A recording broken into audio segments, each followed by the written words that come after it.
I was born in Mumbai. I was then brought up in a place called Ratnagiri, जे इंडियाच्या west कोस्टमध्ये आहे. I have had a privilege to have a very scenic landscape around me. सुंदर समुद्र, खूप सारी झाडं, खूप सारे वॉटर बॉडीज, हे लहानपणापासून मी खूप बघितलं. आणि my native roots are from Goa, being a Tendulkar. So I have been a coastal person all my life. So हो, सचिन माझा काका आहे. या जेव्हा पुण्यात आले तेव्हा असं लक्षात आलं की अरे अबंडन्स हरवलाय. आपण दरवेळी स्वच्छ नदीच्या काठी जाऊ. स्वच्छ शब्द मी आता खूप उशिराने समजले. मला असं वाटायचं की सगळ्या नद्या स्वच्छच असतात, सगळे तळी तलाव स्वच्छच असतात, सगळीकडे भरपूर झाडच असतात. आणि मी मगाशी म्हटलं तसं की जेव्हा मी पुण्यात आले तेव्हा मला असं लक्षात आलं की असं सगळीकडे नसतं. नदी घाण व्हायला लागली आहे, झाडं नाही आहेत, बिल्डिंग्सच बिल्डिंग्स आहेत, लोक भरपूर आहेत, वापर भरपूर आहे. अशा सगळ्या गोष्टी मला बहुतेक पुण्यात आल्यानंतर कळाल्या. त्यामुळे आपल्याला we have to be very careful of what we are drinking, what we are using.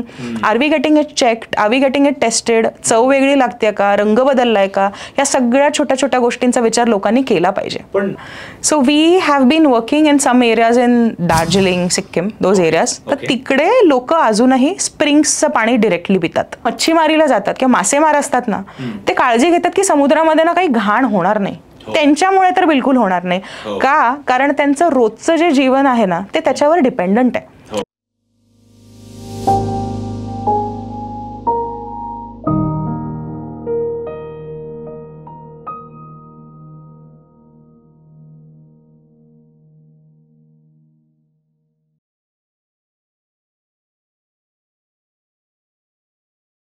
Hi, hello, welcome. This is Tejas Phatak. Welcome to InnoTalks.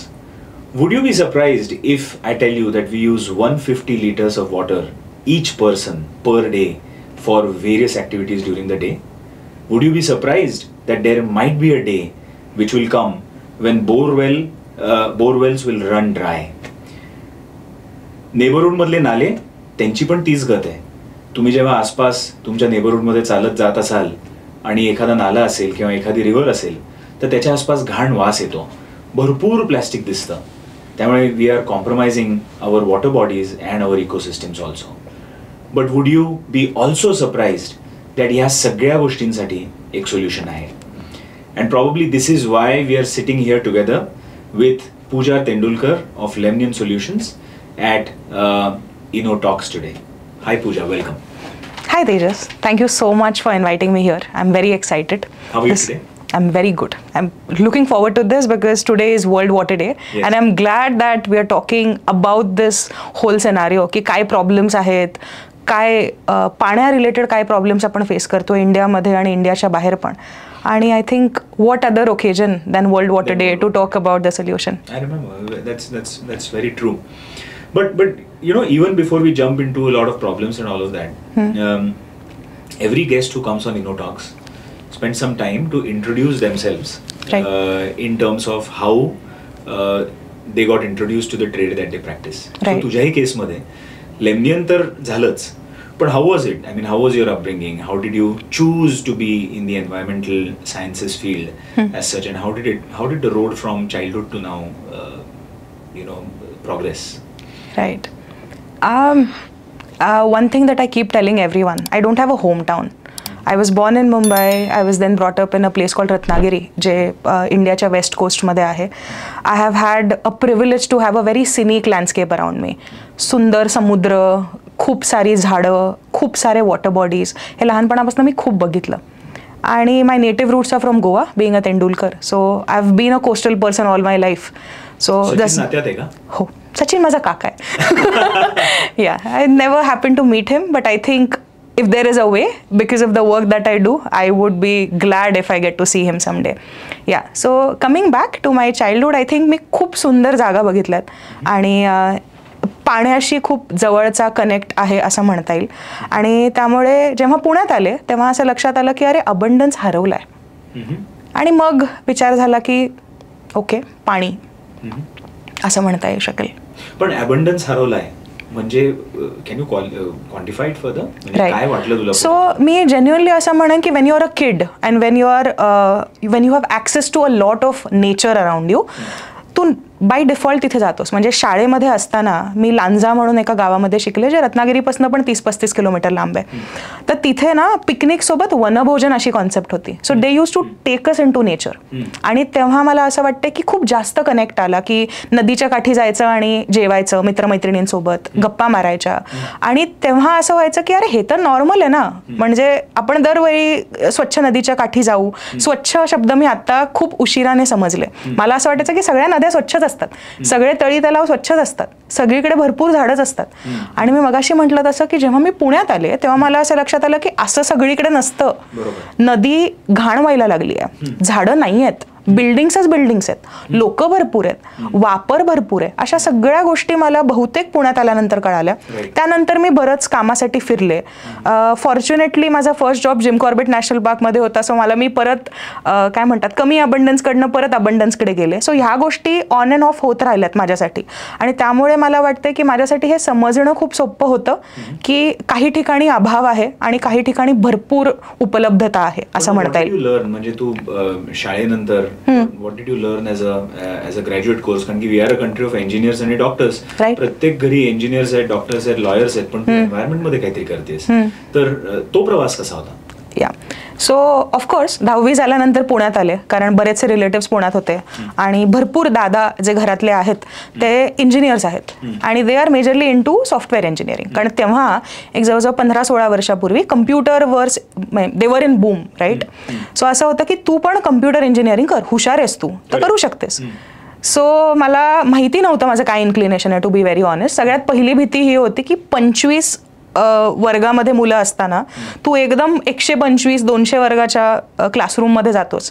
तर ते बघून मी पहिला आठवडा कॉलेजलाच गेले नव्हते. म्हणजे तू इंजिनिअरिंगला ऍडमिशन घेतली होती? नाही, मी डिप्लोमासाठी ऍडमिशन घेण्याचा प्रयत्न करत होते आणि I wanted to do government कॉलेजमधला डिप्लोमा, की त्याच्यामधनं असं होईल की आईबाबांना फार खर्च त्रास नको.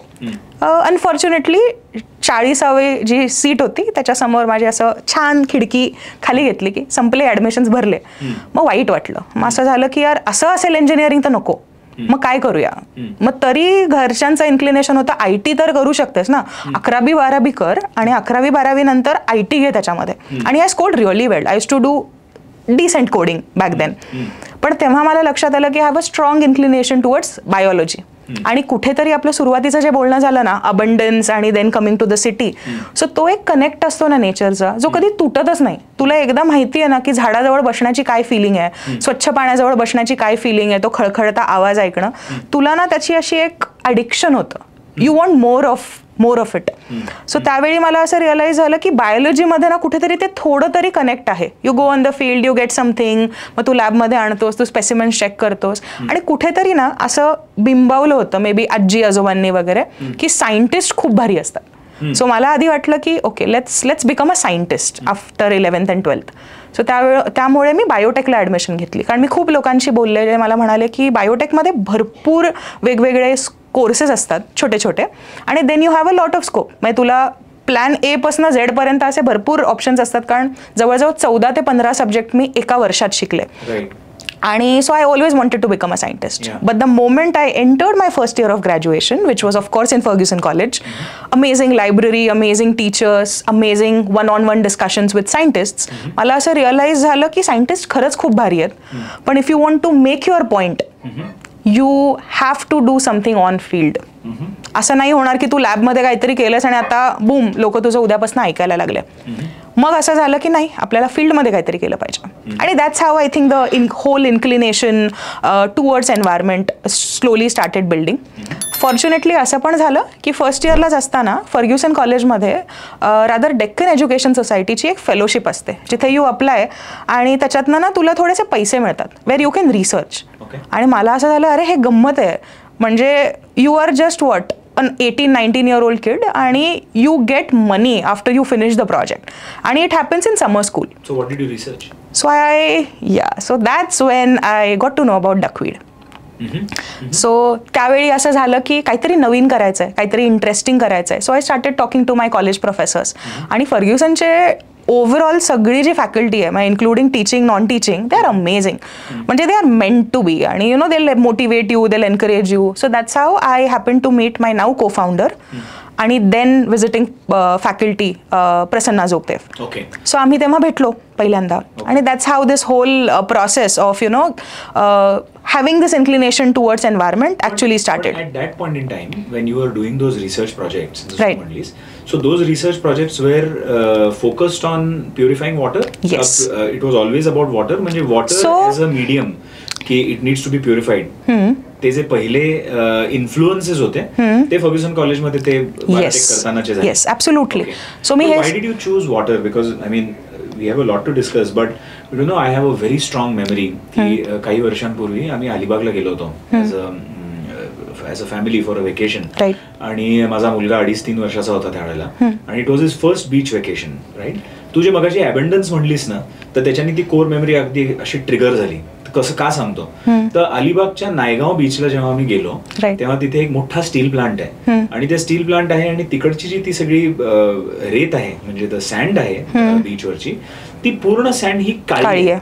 आणि काळी नुसती नाही तर त्याच्यामधनं वास पण येतो. ओके. आणि इतकी जण तिथे असतात, म्हणजे तिथेच ते टांगे असतात, मग टांग्यांचे घोडे असतात, घोड्यांनी केलेली घाण असते किंवा काय जे असतं, किंवा माणसं असतात भरपूर. तर म्हणजे इट वॉज डिप्लोरेबल फ्रँकली सांगायचं झालं की त्या पाण्याची काय अवस्था झाली, आणि ह्याच पाण्यामध्ये अक्वेटिक लाईफ आहे. So when you said abundance, that came to my mind. आणि दॅट कोर मेमरी वॉज की we should find the first instant to get out of Alibag, कारण की हा समुद्र इतका गलिच्छ आहे. म्हणजे मला दुसरा शब्द त्यावेळेला आठवला नाही, पण हे मॅनमेड होतं सगळं, कारण तिथे लोक होती आणि ती माती इतकी चिकट होती की त्याच्यामधनं बाहेर आल्यावरती तिथे कॉर्पोरेशनच्या नळ्यांना किंवा बाकी सगळ्या गोष्टी, आपले हातपाय धुवायला पण पाणी तिथे नव्हतं, आणि वास अमोनियाचा खूप बॅड स्मेल होता. इतकी ती स्ट्रॉंग मेमरी होती. So what you saying is right की water you know is an important topic. पण वन थिंग इज की water is an important topic, आणि secondly being sensitive enough to say की माझा जो रिसर्च आहे हा पाण्या रिलेटेड असला पाहिजे. ॲब्सोल्युटली. हे तुझ्या बाबतीत त्या रत्नागिरीच्या इन्फ्लुएन्समुळेच झालं. राईट. सो मी असं म्हणेन की मी जेव्हा मगाशी म्हटलं की मला जेव्हा कळलं की मी त्या फेलोशिप प्रोग्रामसाठी सिलेक्ट झाले, इंटरव्ह्यू झाले, हँड रिटन एक्झाम्स झाले आणि वगैरे वगैरे, and then I finally got selected for the fellowship, तेव्हा पहिली गोष्ट जेव्हा मी प्रसन्नाला भेटल्यावर सांगितली की मला काहीतरी नवीन करायचं आहे, तर तो म्हणाला काय करायला आवडेल तुला? Prasanna being Prasanna is always been an amazing mentor. त्याचं तो कधीच उत्तरं देत नाही तुम्हाला. त्याच्यामुळे मला असं वाटतं कधी कधी ना मी भरपूर क्युरियस झाली आहे. प्रसन्न माय को फाउंडर. ओके. सो त्याच्यामुळे मी खूप क्युरियस झाली असं मी म्हणेन. आणि I think with that I realise की त्यांनी मला विचारलं की इनोव्हेटिव्ह करायचं म्हणजे काय करायचं आहे, आणि do something which comes from your heart. So my answer was, look, I have come to Pune, I have seen dirty rivers. Can I do something about it? Can this be my starting point? Back then I had no idea की मी पुढे जाऊन entrepreneur होणार आहे किंवा आम्ही काही company सुरू करणार आहे, but it was just a starting point. मी असं म्हणेन की देवर दीज टायनी डॉट्स. आता जेव्हा मी मागे वळून बघते मला असं वाटतं की प्रत्येक गोष्ट ना कदाचित पर्पजने केली आहे, आणि नाव it has finally or eventually reached here. So how did it first go? मग वेन यू सेड की मला काहीतरी इनोव्हेटिव्ह करायचं आहे, मला पाण्यामध्ये रिसर्च करायचा आहे, so what was the first thing that you researched about? What did you, because ultimately you, म्हणजे तू मिरेकल हर्ब ज्याच्याबद्दल आपण पुढे बोलणार आहोत, but before that we have some things to talk about. Yeah, absolutely. पण how did you go about researching की doing something different or innovative in water? So I have always been a person who loves being in nature, जे आपण सुरुवातीपासून बोलतोय. So तेव्हा आम्ही असं केलं होतं की as part of the obviously the fellowship project आम्ही ॲक्च्युली जाऊन पुण्यामधल्या वेगवेगळ्या नद्यांचे सॅम्पल्स घेऊन आलेलो. मुळेचं एक सॅम्पल, मुठेचं एक सॅम्पल, खडकवासल्यामधलं एक सॅम्पल, संगमाचं एक sample. Back then it was much better than what it is right now. आणि आम्ही लिटरली हे जे मिराकल वीड ज्याच्याबद्दल आपण आता पुढे बोलणार आहोत, तर ते वीड लिटरली कॉनिकल फ्लास्कमध्ये, बीकर्समध्ये, जुन्या बाटल्यांमध्ये, अशा वेगवेगळ्या ठिकाणी आम्ही ते इनॉक्युलेट करून चेक करत होतो की पाणी किती स्वच्छ होत आहे, होऊ शकतं. आणि वी कुड सी रिझल्ट्स. म्हणजे आता जर सायंटिफिकली बोलायला झालं तर, because I have done my masters in environmental sciences, तर त्याच्यामध्ये बरेच लेवल्स असतात जे आपण चेक करतो. But even before going to that herb, so that research was all, doctor Prasanna जोगदेवांनी तुला तो weed, he introduced me to it. Your innovation किंवा इनोव्हेशनची जी स्टार्ट होती ती त्या वीड पासूनच सुरुवात झाली. Absolutely, yes. And it has its roots back in the day when you were learning. Yeah, this was back in 2010 I would say. We will get to the herb, but I want to know more. Yeah. So Pooja, climate change आपण everybody is talking about climate change these days. आणि ते COP targets आहेत की carbon emission 0 करा, net zero सगळं झालं पाहिजे. The whole world and various countries are working towards cleaning up their act, so to say. आणि मग त्याच्याबरोबर डूम्सडे सिनारिओज पण ऐकतोय लहानपणापासून. From school days we are listening, अरे मुंबई एक दिवस पाण्यात जाणार आहे कारण की वॉटर लेवल्स आर रायझिंग. किंवा केपटाऊन मध्ये I remember about 7-8 years ago perhaps there was a huge crisis in Cape Town की तिथे नॉर्मल जगायला सुद्धा पाणी नव्हतं. टेम्परेचर्स आर सोरिंग 50 degrees याच्यापेक्षा जास्ती आणि काहीच्या काही चाललंय. तर how would you define climate change? I mean you are in the field, so how bad is it really bad? I think माझं एक्सपोजर सगळ्यात जास्त वॉटर बॉडीजशी झालंय. I have scene, I can't even count, म्हणजे मला वाटतं मी गेल्या 10 ते 12 वर्षामध्ये रोज एक दिवस एक नवीन वॉटर बॉडी बघितली असं म्हणायला काही हरकत नाही आहे. आणि I have seen it all across India. आणि I have seen such terrible water bodies जिथे मी खरंच 2 दिवस घरी येऊन जेवले नाही आहे, जेवूच शकले नाही आहे. Okay, one would be, I am sorry for that. Okay, one would be the stench of course. So खूप वेळा ना तुला वॉटर बॉडी बघावीच लागत नाही. तू नुसतं एका ब्रिजवरनं जात असशील ना तर तुझं नाक तुला त्या वॉटर बॉडीकडे घेऊन जातं. आणि हे खूप वेळा होतं. जर तू खूप ऑब्झर्वंट असशील तर तुला तो वास येतो. जर नसशील तर तुला वर वाहणारं प्लास्टिक दिसतं. किंवा आजकाल जो सगळ्या नद्यांमधला किंवा तलावांमधला प्रॉब्लेम आहे वॉटर हायसिंथ, ज्याला मराठीत आपण जलपर्णी असंही म्हणतो, तर तो, किंवा हिंदीमध्ये जलकुंभी म्हणतात, तर हे सगळीकडे आपल्याला प्रकर्षाने दिसतं. आणि हे डोळ्यालाही दिसतं. आणि काही प्रोडक्टिव्ह रोल असतो का? तो दिसतो आपल्याला खूप. आय थिंक जर असं नंतर येऊया त्याच्याकडे. पण हां, सो ह्या गोष्टी आहेत ज्या आपल्याला खूप प्रकर्षाने दिसतात, नद्यांमध्ये दिसतात किंवा मोठ्या लेक्समध्ये किंवा पॉन्ड्समध्ये दिसतात. आणि this is a very common thing. अनेक वेळेला असं होतं की लोकांचं लक्षच नसतं, people are not very observant, असंही होतं. पण fortunately it is our job, so ते दिसत राहतं कॉन्स्टंटली. आणि त्यामुळे मला असं वाटतं की खूप वेळा ते बघितल्यानंतर असं होतं की यार अजून किती घाण होणार आहे हे, म्हणजे can we do something about it. आणि मग असा प्रश्न पडतो की प्रत्येक जण त्याच्या परीने काही ना काहीतरी करतंय. तर अवेअरनेसची खूप जास्त गरज आहे, कारण लोकांना माहितीच नाही आहे की त्यांनी एक तो काय म्हणतात त्याला, आपण काहीतरी देवाला वाहिलेलं जे प्लास्टिकच्या गोष्टी आहेत किंवा हार आहे किंवा इतर गोष्टी आहेत, ते जर मी एक फक्त नदीत टाकलं तर ते कुठून कुठे जाणार आहे. पुण्याचं जर बोलायला झालं तर तू खडकवासल्याच्या एखाद्या गावात असशील आणि ते एक हार तू तिथे टाकलास ना, तो उजनीपर्यंत पोचतो रे. तुला माहितीये मी एका मोठ्या नदीमध्ये फ्लोटिंग कार्कॅसेस पण बघितलेले आहेत. म्हणजे मेलेली कुत्री किंवा जनावर ही पण त्याच्यामध्ये मी फ्लोटिंग बघितली, along with J पूजाचे item. Absolutely. So भरपूर गोष्टी येतात, ते येतं. इंडस्ट्रियल एफ्लुएंट्स येतात, मग इंडस्ट्रीमधनं बाहेर येणारं जे असेल तशा गोष्टी भरपूर येतात. तुला जर स्टॅटिस्टिक्स बद्दल बोलायचं झालं तर साधारणपणे फक्त पूर्ण भारतामध्ये आपण 30% कमी वॉटर ऍक्च्युअली ट्रीट करतो. उरलेलं 70% पाणी असंच्या असं पुढे जात आहे. For multiple reasons we are not doing it. पण हे 30% जे असतं हे ड्रिंकिंग वॉटर असतं काय का त्याच्यासाठीच केलं जातं ट्रीट? ते नाही. सो ते युजली युजेबिलिटीसाठी ट्रीट केलं जातं की तुम्हाला पुढे ॲग्रिकल्चरल पर्पजेससाठी वापरता येईल. पण again it depends entirely on the source की कुठून ते पाणी येतंय आणि ते किती एक्सटेंटपर्यंत ट्रीट झालं पाहिजे. सो मग उरलेले 70% जे पाणी ट्रीट होत नाही ते का होत नाही असं वाटतं? भरपूर रिझन्स आहेत. एक गोष्ट अशी आहे की मार्केटमध्ये खूप टेक्नॉलॉजीज येतात, पण त्याच्यासोबत त्याचे ऑपरेशन्स पण येतात. So it comes to you at a price. That is one. Second thing is, मला असं वाटतं की there are a lot of failures because awareness पण कमी आहे. लोकांना हे माहिती नाही आहे की एका घाणेरड्या नाल्याच्या जवळ राहिल्यामुळे काय प्रॉब्लेम्स होऊ शकतात, किंवा एपिडेमिक्स जे भरपूर येतात जे पाण्याशी रिलेटेड असतात. डास वाढू शकतात. मग हे तर सरफेस वॉटरमुळे होतात. दुसरा मुद्दा असतो की जर तुझी सरफेस वॉटर बॉडी कंटॅमिनेटेड असेल, म्हणजे तुझी नदी कंटॅमिनेटेड असेल, किंवा नाले जे ओरिजिनली असे, नाला ही कॉन्सेप्टच नव्हती, ओढा ही कॉन्सेप्ट होती की त्याच्यामधनं तुझं पावसाचं पाणी जाईल, वाहतं पाणी जाईल. पण आता असं झालं आहे की त्याच्यामध्ये सगळं आपलं सुएज येतं. ठीक आहे, म्हणजे आपल्या टॉयलेट बाथरूमचं पाणी येतं, मेजरली बाथरूमचं पाणी येते, ग्रे वॉटर ज्याला आपण म्हणू किंवा सलेज असं म्हणतात, तर ते येतंय. तर त्याचा पण मुद्दा असा आहे की जिथे जिथे, आता this is a little scientific, recharge zone असा एक मुद्दा असतो की ते पाणी ना पर्कोलेट होतं आणि जवळपास तुझी जिथेही तू बोरवेल खणली आहेस किंवा विहीर आहे किंवा अशा गोष्टी आहे तर ते पाणी आहे ना हलकं हलकं मुरून तिकडे पोचतं. असं नाहीये की आज नदी कंटॅमिनेट झाली तर उद्या पोचेल, त्याला अनेक वर्ष लागतात, अनेक महिने लागतात. त्यातनं आपल्याला हळूहळू असं लक्षात येतं की आता आजार पण वाढतंय. पण ह्या गोष्टी आहेत, त्यामुळे आपल्याला we have to be very careful of what we are drinking, what we are using, are we getting it checked, are we getting it tested, चव वेगळी लागते का, रंग बदललाय का, या सगळ्या छोट्या छोट्या गोष्टींचा विचार लोकांनी केला पाहिजे. पण टॉकिंग अबाउट टेस्टिंग आणि आपण जे यूज करतोय पाणी ते किती क्लीन आहे, तुला माहिती the first thing starts with whatever water we have, whatever water we consume, सॅनिटेशनसाठी किंवा even drinking water, what should we test in it. म्हणजे सामान्य माणसाला कदाचित टोटल डिझॉल्व्ड सॉल्ट्स तुम्ही जे म्हणता ते असतं आणि त्याच्यासाठी जे मीटर आहे ते प्रिटी इनएक्सपेन्सिव्ह आहे, आज सगळीकडे ते मिळतं. पण त्याच्या पलीकडे अजून काही बघितलं पाहिजे का, की इव्हन जे आपलं नळातनं पाणी घरी येतं. सगळ्यात पहिला डिस्क्लेमर, मिथबस्टर, पाणी दिसायला क्लिअर दिसतंय म्हणून ते स्वच्छ आहे असं नसतं. हा पहिला सगळ्यात पहिला मुद्दा.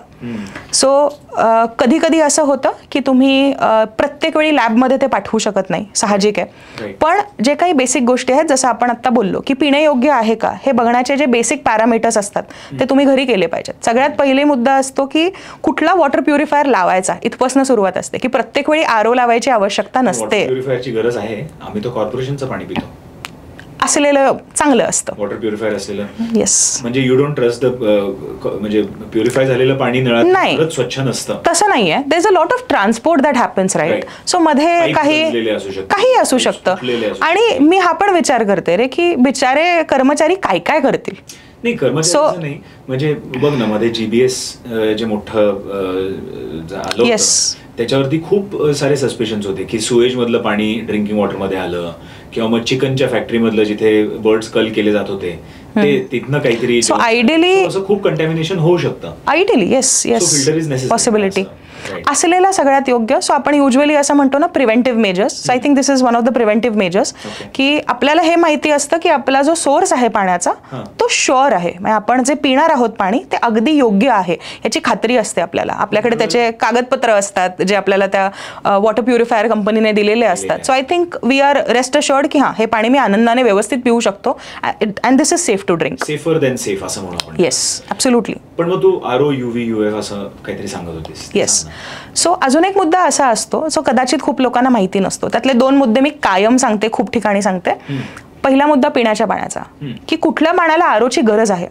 तर जिथे तुम्ही खरंच हार्डनेसवालं पाणी वापरताय, म्हणजे खूप क्षार आहेत तुमच्या पाण्यामध्ये, आपण म्हणतो ना जड आहे पाणी, मचूळ लागतंय, क्वांटिफाय करता येतं. सो ते आपल्याला घरच्या घरी करता येतं. TDS आणि EC मीटर्स जे मिळतात मार्केटमध्ये, एकाच मीटर, येस, इलेक्ट्रिकल कंडक्टिव्हिटी म्हणतात, एकाच मीटरमध्ये दोन्ही गोष्टी दिसतात. ते बघून एक स्टँडर्ड लिमिट असतं जे तुम्हाला इंटरनेटवरही सापडेल की साधारणपणे आपण असं म्हणतो की 250 पेक्षा कमी पाहिजे, आणि पिण्यासाठी असेल तर साधारणपणे 150 पेक्षा कमी पाहिजे. आणि मग हे जे असतं ते अचिवेबल जे असतं ते तुम्हाला आरओ मधनं अचीव्ह करून देता येतं. आणि मग EC किती पाहिजे, म्हणजे इलेक्ट्रिकल कंडक्टिव्हिटीचे पण काही लेवल्स आहेत का? नाही, आयडियली आपण TDS जास्त प्रमाणात बघतो. EC लेवल्स फारशा बघितल्या जात नाही, TDSचं प्रमाण जास्त बघितलं जातं. आणि मी म्हटलं तसं त्या अकॉर्डिंगली ज्या तुम्ही 150, 250चे जे बेसिक स्टँडर्ड्स असतात की तुमच्याकडे कसा हार्डनेस आहे त्या अकॉर्डिंगली ते डिसाईड होतं. आणि मग तुम्ही डिसाईड करायचं असतं की कुठला आरओ लावणं योग्य आहे. हे मी पाहिलं होतं बरं का, माझ्या स्वतःच्या घरी मी आरओ, UV, UF चा फिल्टर लावला. आणि तू UV आणि UF बद्दल पण सांग, म्हणजे आपण वॉटर प्युरिटी बद्दल बोलतोय म्हणून. पण आरओ लावला मी आणि मग TDS मीटर आणलं आणि त्याच्याने दिसलं की अरे TDS ची जी लेवल आहे ती साधारण 17ला गेली.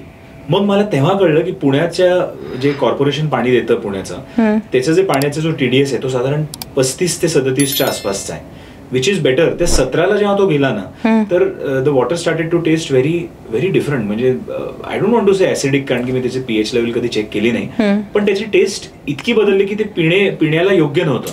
तर म्हणजे अशी लोअर बाउंड रेंज पण आहे का की जे तू 150? लोअर बाउंड आपण म्हणत नाही, पण आपण म्हणतो की मी म्हटलं तसं 100 ते 150 would be an ideal one, की तुम्हाला त्यात चवीची सवय असते आणि इतर बऱ्याच गोष्टी असतात. पण ह्या गोष्टीचा पण विचार केला पाहिजे. मी का सांगते पर्टिक्युलरली आरो बद्दल विचार करा. हार्डनेस हा एक विषय आहेच, पण आरो रिजेक्ट ही अजून एक कॉन्सेप्ट आहे की तुम्ही जे पाणी स्वच्छ करून घेताय त्यात जवळजवळ 40 ते 50% पाणी ना मागे राहतं आणि तुला फक्त 50% पाणी स्वच्छ होऊन मिळतं. सो असं अज्युम करू की आपल्याला 1 ग्लास पाणी स्वच्छ करायचं आहे आरो मधनं, तर त्यातलं निम्म जे पाणी आहे ना ते तुला स्वच्छ करून मिळतं, उरलेलं तुझं रिजेक्ट असतं. सो तुला 1 ग्लास स्वच्छ पाण्यासाठी अजून 1 ग्लास पाणी वाया घालवावं लागतं मागे. सो तेही रियूज करता येतं, ह्याचाही लोकांनी विचार केला पाहिजे. तुमच्या बागेसाठी तुम्ही ते वापरू शकता, गाडी पुसायला वापरू शकता, फ्लोअर क्लिनिंगसाठी वापरू शकता. तर ह्या गोष्टींचा विचार केला पाहिजे कारण ते प्रचंड प्रमाणामध्ये पाणी असतं. बरोबर. सो वॉटर पोल्युशन आपण म्हणलं, आता हे कॉर्पोरेशन मधून येणारं पाणी, रिव्हर्स आणि नाल्यामधलं पाणी, आणि ह्युमन हेल्थ तर बद्दल आपण तर बोललो की डास जास्ती होतील किंवा वास जास्ती येतो, ती पिणेबल पिणे योग्य नसतं. पण याचा इम्पॅक्ट बायोडायव्हर्सिटी किंवा शेतीवरती सुद्धा होतो का? खूप खूप जास्त प्रमाणात होतो. म्हणजे आता जर तू आजूबाजूला भरपूर ठिकाणी गेला असशील, म्हणजे रिसेंटली पुण्यामध्येच झालेले काही इन्सिडेन्सेस आहेत किंवा इव्हन बऱ्याच वेगवेगळ्या ठिकाणी भारतामध्ये झालेले इन्सिडेन्सेस आहेत की नद्यांमध्ये मासे मरतात आणि ते मासे मरून तरंगतात आणि then you get to realise की अरे समथिंग इज रॉंग. ओके. आणि त्याचं कारण भरपूर असू शकतं, भरपूर वेगवेगळी कारणं असू शकतात की पाण्यामध्ये काय येऊन मिक्स होत आहे. मग त्याच्यामध्ये सांडपाणी येत आहे का, त्याच्यामध्ये कुठल्या इंडस्ट्रीमधलं एफ्लुएंट येत आहे का, काही ऑइल अँड केमिकल्स येत आहेत का, येस केमिकल्स येत आहेत का, आणि हे अनट्रीटेड आहे का, ऑफकोर्स ते असू शकतं. तर त्याच्यामुळे माशांना, अगेन जर तुमच्या वॉटर बॉडीमध्ये मासे आहेत, that is a good sign की तुमची वॉटर बॉडी चांगली आहे. त्याच्यामध्ये आता अजून एक आली आहे गोष्ट, ती म्हणजे कुठल्या व्हरायटीचे मासे आहेत. कारण काही मासे आहेत ज्यांना, मॅक्सिमम मासे आहेत ज्यांना चांगला डिझॉल्व्ड ऑक्सिजन, म्हणजे पाण्यामध्ये जसं आपल्याला ऑक्सिजन लागतो तसे जे ॲक्वेटिक ऑर्गॅनिझम्स असतात त्यांच्यासाठी पाण्यामध्ये विशिष्ट प्रकारचा ऑक्सिजन लागतो त्यांना. की आता आपण कोविडमध्ये बघत होतो ना की ऑक्सिमीटर लावून चेक करायचं की किती ऑक्सिजन आहे बाबा बॉडीमध्ये, तर एवढी लेवल तर असली पाहिजे. ठीक आहे. तर तसंच माशांसाठी पण पाण्यामध्ये एक विशिष्ट प्रकारची लेवल असते, जी जर नसेल तर कुठल्याही प्रकारचे प्राणी त्याच्यामध्ये जगू शकत नाही. त्यामुळे ती डिझॉल्व्ड ऑक्सिजन लेवल मेंटेन होणं गरजेचं असतं आणि that gives you an indicator की ती वॉटर बॉडी कशी आहे. आता जेव्हा आपण बायोडायव्हर्सिटी बद्दल बोलतोय तर त्याच्यात 2 घटक असतात. एक असतं ज्याला आपण म्हणतो बायो इंडिकेटर्स, म्हणजे ही जर विशिष्ट प्रकारची प्रजाती तुला सापडली, फॉर एक्झाम्पल मासे असेल, पक्षी असतील तिथे येणारे, किंवा तिथे येणारे काही पाण वनस्पती असतील, किंवा आजूबाजूला येणारे रायपेरियन झोन्स ज्याला आपण म्हणतो की मोठी वृक्ष जी मातीला धरून ठेवतात आणि जी नदीकाठी असतात, तर ती जर तुला विशिष्ट प्रकारची सापडली म्हणजे त्या नदीची क्वालिटी काय आहे. एक विशिष्ट प्रकारचे पक्षी सापडले म्हणजे त्याची पाण्याची क्वालिटी छान नाहीये. ह्या गोष्टी तुला बेसिक इंडिकेटर्स देतात की ती नदी जिवंत आहे की ती नदी मृत आहे. आय रिमेंबर कोविड जेव्हा झाला होता, लॉकडाऊन जेव्हा अनाऊन्स झालं, त्याच्यानंतर जवळजवळ 6 महिने आपण सगळेच किंवा वर्षभर आपण घरामधनं निघालोच नव्हतो बाहेर. राईट. त्यावेळेला स्काईज हॅड बिकम ब्लू आणि पक्ष्यांचे भरपूर आवाज यायचे, कदाचित चिमण्या पण काही काही ठिकाणी आल्या असतील. आय एम शुअर याचा सगळ्याचा परिणाम वॉटर बॉडीज वरती सुद्धा तितकाच चांगला झाला असेल, कारण की एफ्लुएंट जात नव्हते, कमी झाले होते. This just talks about how much you are polluting. तू देशाभरात सगळीकडे फिरली आहेस, so which water body do you feel is relatively less polluted, असं तू बघितलंयस का कुठे? हो. So we have been working in some areas in Darjeeling, Sikkim, those areas. तर तिकडे लोक अजूनही स्प्रिंग्सचं पाणी डिरेक्टली पितात. ओके. आणि they are so aware of what they are drinking. मग ते लिटरली एका येणाऱ्या वाहत्या झऱ्याला पाईप लावतात आणि ते पाणी त्यांच्या घरी वापरतात. सिक्कीममध्ये आहे, दार्जिलिंगच्या एरियाजमध्ये आहे, मग तू ईस्टर्न हिमालयन रिजनमध्ये जेवढं जाशील ना भरपूर वापरतात. इवन नॉर्थ ईस्टमध्ये. I haven't gotten a chance to explore that part, पण मी बघितलंय हे. आणि ही जी गोष्ट आहे ना की पीपल हॅव दॅट अवेअरनेस की हे झालं ना तर हे होईल, तर तो जो पार्ट आहे ना की आपल्याला कळलं पाहिजे की माझ्या एका ॲक्टिव्हिटीमुळे ती स्प्रिंग बंद तर नाही होणार आहे ना, कारण हा माझा रोजचा पाणी पिण्याचा किंवा इतर गोष्टींसाठी वापरण्याचा सोर्स आहे. सो मला वाटतं की तो अवेअरनेस जो आहे ना दॅट इज एक्स्ट्रीमली इम्पॉर्टंट. आणि कुठेतरी ना मला वाटतं शहरामध्ये, कारण मी पण आता बरीच शहरी झाली आहे, आधी मी गावात राहायचे पण आता निम्म आयुष्य मी शहरात घालवलंय, वेगवेगळ्या शहरांमध्ये घालवलंय. तर मी असं बघितलंय की जिथे ना तू डिरेक्टली त्या वॉटर बॉडीवर डिपेंडंट असतोस ना तेव्हा तू खूप कॉन्शियस असतोस. म्हणजे जे मच्छीमारीला जातात किंवा मासेमार असतात ना ते काळजी घेतात की समुद्रामध्ये ना काही घाण होणार नाही. त्यांच्यामुळे तर बिलकुल होणार नाही. का? कारण त्यांचं रोजचं जे जीवन आहे ना ते त्याच्यावर डिपेंडंट आहे. सेम गोज विथ तू जर ईस्टर्न भारतामध्ये गेलास की जिथे ओडिसामध्ये गेलास किंवा वेस्ट बेंगॉलमध्ये गेलास की जिथे असं म्हणतात की जेव्हा लग्न करतात ना तेव्हा असं बघतात की त्यांच्याकडे एक छोटं तळं आहे का आणि तेव्हाच त्या मुलीला तिथे देतात. का? म्हणजे ती उपाशी नाही मरणार, तिला कायम रोज मासे आणि भात तरी मिळेल. सो ते लोक पण त्या वॉटर बॉडीजची प्रचंड काळजी घेतात. सो मला कुठेतरी असं वाटतं की जेव्हा ना तुमचं नातं त्या वॉटर बॉडीशी तुटतं, आयडियली असं पण आहे, लोक खूप वेळा म्हणतात की गावामध्ये ना नदी गावातनं जाते असं लोक म्हणतात. असं नाही आहे, नदी होती ना म्हणून तिथे गावं वसली. सो ही जी कॉन्सेप्ट आहे ना ही लोकांना परत समजली पाहिजे. आणि जेव्हा त्यांना ते कळेल की जर ती नदी आहे तर आपण ठीक आहोत, त्याच्यामुळे आपल्याला मासे मिळतात, त्याच्यामुळे शेती होतीये, सो आपलं ओव्हरऑल जे सेटअप आहे it revolves around a water body, हे जेव्हा आपल्याला कळेल तेव्हा I think will start thinking about it. मग शहरी जीवनातलं नातं का तुटलं? मला असं वाटतं की ऑक्युपेशन्स खूप बदलले. म्हणजे लोक ज्या प्रकारची कामं करतात ना, मला लहानपणी खूप मासेमार बघितले आहेत आपण, किंवा आपण ना चप्पल तुटली की मोच्याकडे शिवायला द्यायचो, असे बरेच ऑक्युपेशन्स होते. आता आपण जेवढ्या लोकांशी बोलतो ना मॅक्सिमम लोक ना IT मध्ये काम करत असतात. सो मला कुठेतरी असं वाटतं की जेव्हा तू एका बंद ऑफिस स्पेसमध्ये आहेस, तू नेचरच्या कॉन्टॅक्टमध्ये येत नाही आहेस, उरलेल्या वीकेंड्सला तू मॉलमध्ये जातोयस, हा खूप लोकांचा एक रेग्युलर लाईफस्टाईल झालाय. कुठेतरी आपण पाण्याचा फ्लो, हा तुझा विषय असल्यामुळे आपण we have taken water for granted. Right, नळ उघडला की पाणी येतं. ऑफकोर्स. म्हणजे खूप लोकांना, आता मी शाळा कॉलेजांमध्ये जाते ॲज अ व्हिजिटिंग फॅकल्टी, आणि खूप लोकांना आम्ही विचारतो की पाणी कुठून येतं, तर ते म्हणतात नळातनं.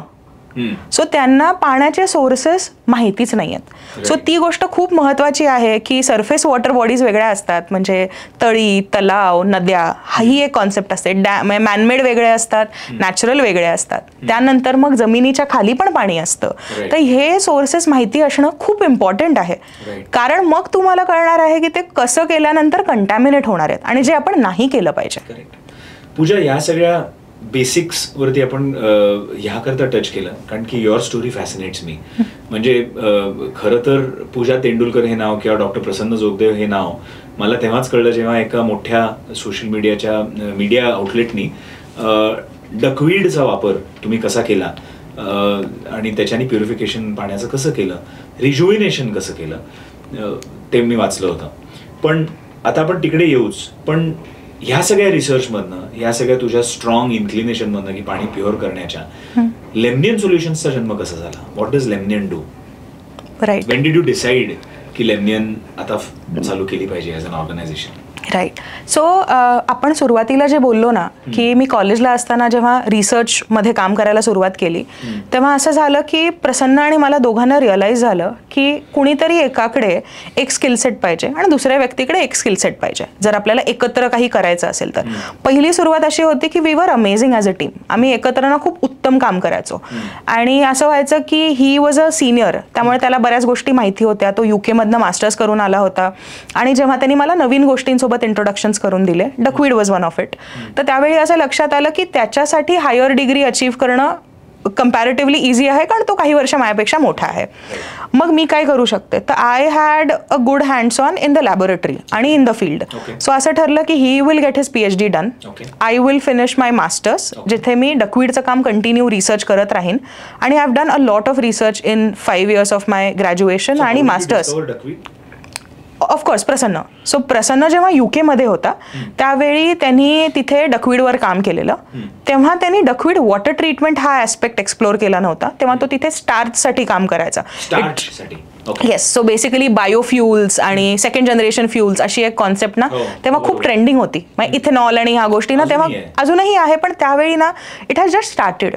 त्यामुळे तेव्हा he had an inclination towards that. आणि जेव्हा मी माझ्या फर्स्ट इयरमध्ये वॉटर ट्रीटमेंट हा विषय समोर घेतला तेव्हा तो म्हणाला की अरे हे सेम प्लांट तेही करू शकतं. म्हणजे जेव्हा तुम्ही स्टार्च काय म्हणतात त्याला न्यूट्रिएंट्स देत नाही आणि त्याच्यामध्ये स्टार्च वाढतं तेव्हा it goes to the bioethanol part. आणि जेव्हा तुम्ही त्याला पुरेसे न्यूट्रिएंट्स देता जे आपल्याला आपल्या रेग्युलर घटकांमधनं येतात, वेस्ट वॉटरमधनं येतात, नायट्रेट्स, फॉस्फेट्स जे आपल्याला सगळीकडे प्रॉमिनंटली मिळतात, आपल्या क्लिनिंग आणि वॉशिंग एजंट्समधनं येतात, शॅम्पू, साबण, इतर गोष्टी, तर ते स्वतःमध्ये प्रोटीन तयार करतं. म्हणजे ते पाणी तर स्वच्छ करतंच पण ते स्वतःमध्ये प्रोटीन तयार करतं. तू असं म्हणतेस की वेस्ट वॉटरमध्ये काही न्यूट्रिएंट्स ऑलरेडी असतात, जे तू नायट्रेट्स म्हणलीस येस किंवा पोटॅशियम म्हणलीस किंवा काय जे असेल, तर मग डकवीड ते न्यूट्रिएंट शोषून घेतं. सो आमच्या मते waste water is actually not waste water. Waste water is used water, की तुम्ही ते वापरलंय आणि आता तुम्हाला त्याचं काहीतरी करायचंय पुढे. आणि पाणी हे वेस्ट वॉटर किंवा युज्ड वॉटर तेव्हा होतं जेव्हा त्याच्यामध्ये वेगळे घटक अजून ॲड होतात. नेचरने अशी कॉन्सेप्ट केली आहे की प्रत्येकाला ना पुरेसं जेवण मिळालं पाहिजे. आणि तसंच काही वनस्पती आहेत, duckweed is one of them of course. काही पाण्यावर तरंगणारे आहेत ज्याला आपण ॲक्वेटिक म्हणतो, काही पाण्याच्या थोडेसे आत असतात ज्याला सबमर्जंट किंवा इमर्जंट प्लांट्स म्हणतो, आणि काही जमिनीच्या वर असतात ज्याला आपण इंग्लिशमध्ये टेरेस्ट्रियल असं म्हणतो. सो प्रत्येकाकडे वेगवेगळ्या ऑफकोर्स कॅटेगरीजमध्ये ही क्षमता आहे की ते कंटॅमिनंट्स म्हणजेच हे जे न्यूट्रिएंट्स असतात ते उचलू शकतात आणि त्याला ट्रीट करू शकतात. म्हणजे काय तर ते त्यांना खाद्य म्हणून वापरतात. काही घटक असतात, आता जर तुला माहिती असेल की शेती करताना पण आपल्याला NPK, नायट्रोजन, फॉस्फरस आणि पोटॅशियम हे द्यावं लागतं. तसंच पाण्यामध्ये हे घटक जे असतात ते आपल्या क्लिनिंग आणि वॉशिंग एजंट्समधनं येतात. आणि हे जे वेगवेगळे वनस्पती मी म्हणते की पाण्यावर तरंगतात, पाण्याच्या आत असतात, पाण्याच्या बाहेर असतात, मातीमध्ये असतात, तर त्यांच्याकडे क्षमता असते की ते न्यूट्रिएंट्स जेवण म्हणून वापरतील. नायट्रोजन ते फूड म्हणून वापरतात, फॉस्फरस ते फूड म्हणून वापरतात, आणि मग जे उरतं that is treated water. So duckweed हे वापरतं. Yes. So duckweed has duckweed actually जगातलं सगळ्यात छोटं फ्लावरिंग प्लांट आहे. आणि तू आज जर 100 ग्राम टाकलंस तर तुला तिसऱ्या दिवशी 200 ग्राम मिळतं. सो त्याची ग्रोथ अतिशय फास्ट आहे. It's also very fastest growing plant. म्हणजे 100 ग्रॅम डकवीड समजा तू टाकलंस तर ते तेवढं सगळं न्यूट्रिएंट शोषून घेतं. येस, प्रोपगेट करतं आणि तुला तिसऱ्या दिवशी दुप्पट त्याचा बायोमास मिळतो. Which is usable. सो 2015 जेव्हा मी सगळ्यात पहिल्यांदा I got a chance to work with the godfather of duckweed असं म्हणता येईल, की जो गेले 35 वर्ष डकवीडमध्ये काम करतोय.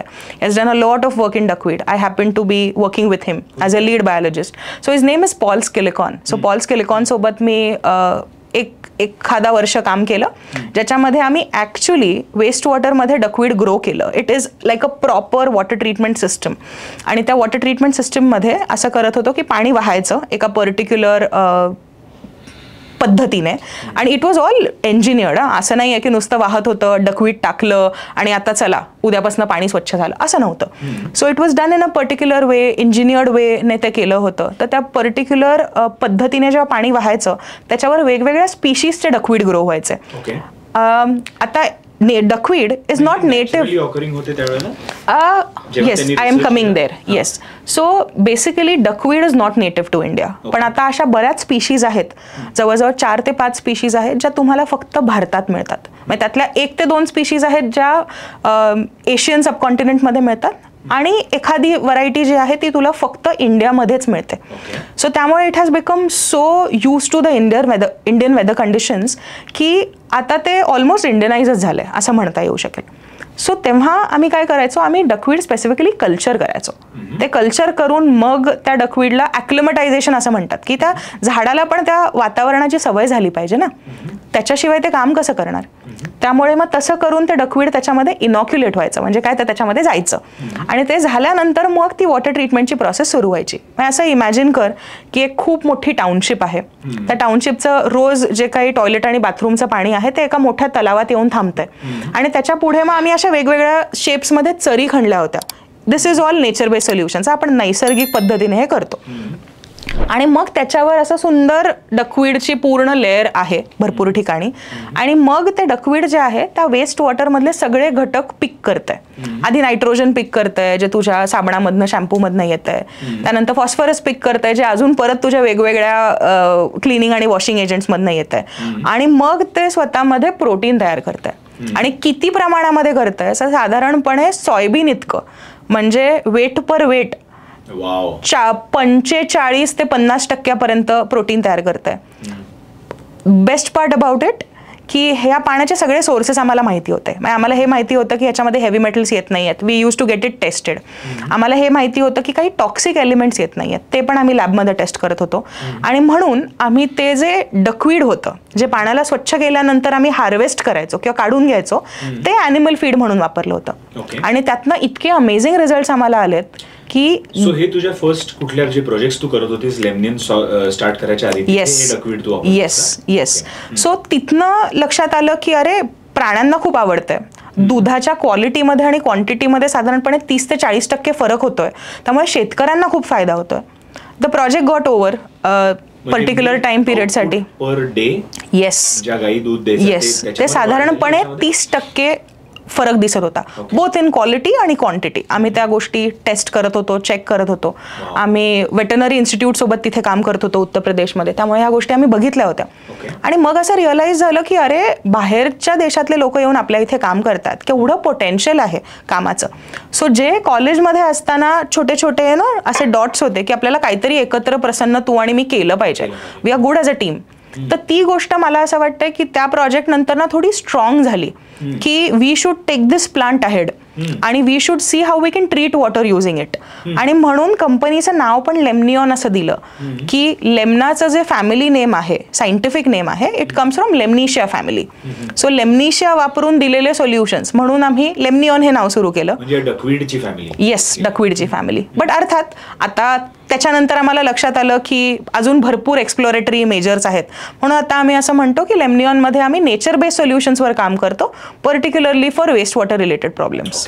सो उत्तर प्रदेशमध्ये तर डकवीड वापरलं. अजून काही प्रोजेक्ट्स आहेत का जिथे तुम्ही डकवीड वापरलं? हो. सो पुण्यामध्ये जेव्हा आम्ही कंपनी सुरू केली तेव्हा 2018 आम्ही एका बंगल्यासाठी एक वॉटर ट्रीटमेंट सिस्टम केली होती. तर ज्या क्लायंटसाठी आम्ही काम करत होतो, she was a animal right activist आणि तिला पाहिजे होतं की बायोलॉजिकल वेजनी ट्रीट करणारी तुमच्याकडे वॉटर ट्रीटमेंट सिस्टम असेल ज्याच्यामध्ये वीज नाही वापरली जाणार आहे, जिथे केमिकल्स नाही आहेत, कम्प्लिटली नैसर्गिक आहे, अशी वॉटर ट्रीटमेंट सिस्टम हवी आहे. That was the first time where we got a chance की आपल्याला एका बंगल्यासाठी एक वॉटर ट्रीटमेंट सिस्टम करायचे. आणि त्यावेळी आम्ही दिवसाला साधारणपणे 8,000 लिटर पाणी स्वच्छ करू शकते अशी एक सिस्टम इन्स्टॉल केली आणि that was our first commercial system. It is up and running. Right. So या डकवीड सारखे त्या फॅमिलीमध्ये अजून पण काही वीड्स आहेत का की जे सेम करतात? फॉर एक्झाम्पल आता लहान तू वॉटर हायसिंथ मगाशी म्हणलीस. येस. समजा ते property of any living thing is to get nutrient so that it can live. तर वॉटर हायसिंथ सुद्धा पाण्यामध्ये जेव्हा प्रोपोगेट होतंय किंवा खूप वाढत चाललंय तर ते पण ते NPK घेत असतील ना शोषण. येस. मग पण water hyacinth is not really good असंही म्हणतात, ते का बरं? सो अजून एक गोष्ट अशी असते की जर तू दोन्हीचे सायझेस चेक केलेस ना तर त्याच्यामध्ये एक गोष्ट अशी असते की ह्याला ज्या प्रमाणामध्ये गोष्टी लागतात त्याचं प्रमाण कदाचित जास्त असू शकेल. आता माझा वॉटर हायसिंथ मधला अभ्यास जास्त नाही आहे, पण मला एक गोष्ट प्रकर्षाने माहिती आहे की ते ना कम्प्लीट सरफेस एरिया कव्हर करतं आणि त्या डकवीड पण करतं. पण डकवीडचा एक बेस्ट पार्ट असा आहे ना की डकवीड वजनाला हलकं असतं आणि डकवीड मासे आणि डक्स खातात म्हणून त्याला डकवीड म्हणतात. सो तू जरी ते पाण्यावर वाढलं ना तरी ते खाऊ शकतात, त्यामुळे त्याचं हार्वेस्टिंग नॅचरली होत राहतं. On the contrary water hyacinth जे असतं ना ते त्याच्यामध्ये फायबरचं कंटेंट खूप जास्त असतं, डकवीडमध्ये कमी असतं कंटेंट. ह्याच्यामध्ये फायबरचं प्रमाण जास्त असल्यामुळे ना ते तितकं एडिबल होत नाही, ही पहिली गोष्ट. दुसरी गोष्ट, दोघांची रूट सिस्टीम खूप वेगळी असते. म्हणजे डकवीड अगदी माझ्या एवढ्याशा बोटावर जवळजवळ एक 15 ते 20 वेगवेगळे डकवीडचे स्पीशीज राहतील किंवा काय डकवीडचे फ्रॉन्ट्स म्हणतो आम्ही राहतील. पण तेच वॉटर हायसिंथ जेव्हा असतं ना तर वॉटर हायसिंथ तसं पॉकेट्समध्ये ग्रो होतं आणि त्याच्यामध्ये ना डास वाढायचं प्रमाण खूप जास्त असतं, ही पहिली गोष्ट. येस. आणि सोबतच रूट सिस्टम बद्दल आपण जे बोलत होतो ना की ते रूट्स ना एकमेकांमध्ये असे अडकलेले असतात, त्याच्यामुळे ते ना नॉर्मली काढू शकत नाही. म्हणजे डकवीड तू लिटरली असं गाळणीने काढू शकतोस, पण वॉटर हायसिंथला तुला मोठे मशिनरीज लागतात कारण ते सगळं एन्टँगल्ड असतं. त्यामुळे प्रॉपर्टीज जरी सिमिलर असल्या ना तरी त्याचा उपयोग आपण कसा करून घेतोय. आणि मी मगाशी म्हटलं तसं it is very bio engineered. तुम्ही त्याच्यामध्ये नेचर बेस्ड सोल्युशन्स ही कॉन्सेप्ट वापरली, तुम्ही इंजिनिअरिंग वापरलं, तुम्ही ते प्रॉपरली प्लॅन आणि डिझाईन केलं तरच ते काम करतं.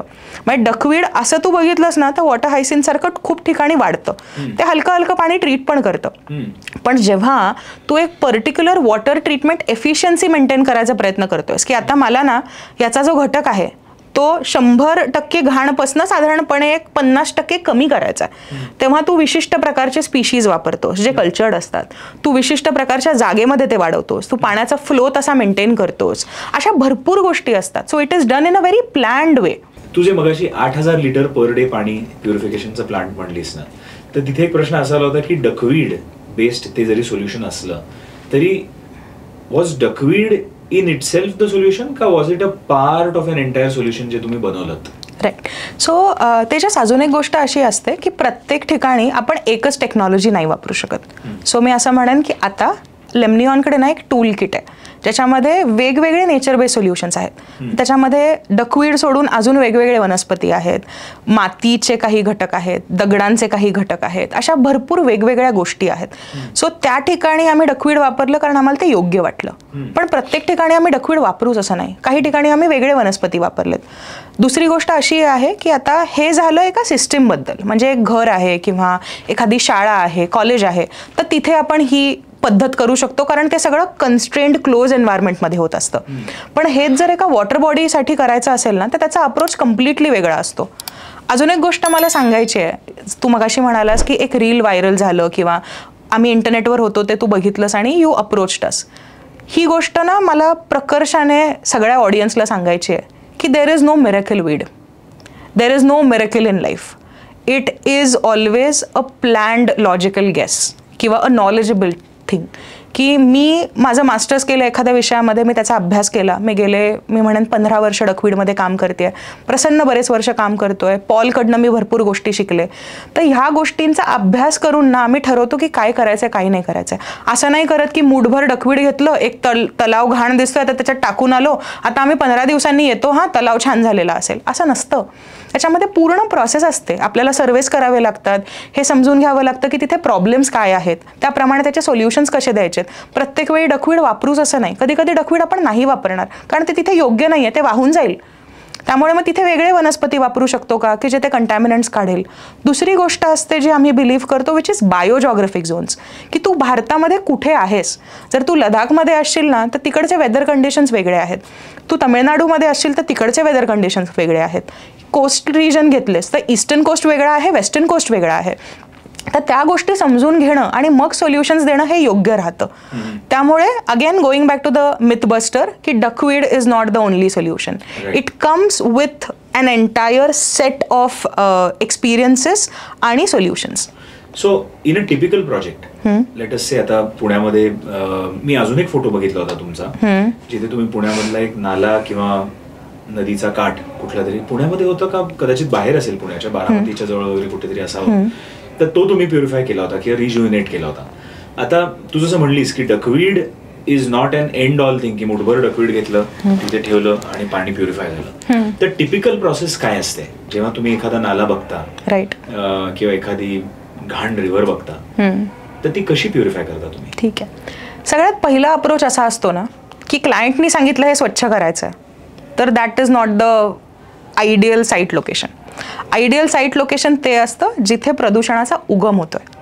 म्हणजे जर आपल्याला एखादी नदी रिज्युविनेट करायची आहे किंवा स्वच्छ करायचे लोकांच्या युज्युअल भाषेमध्ये, तर आम्ही तिथे जाण्याचा प्रयत्न करतो जिथे पहिला नाला त्या नदीला प्रदूषित करतोय.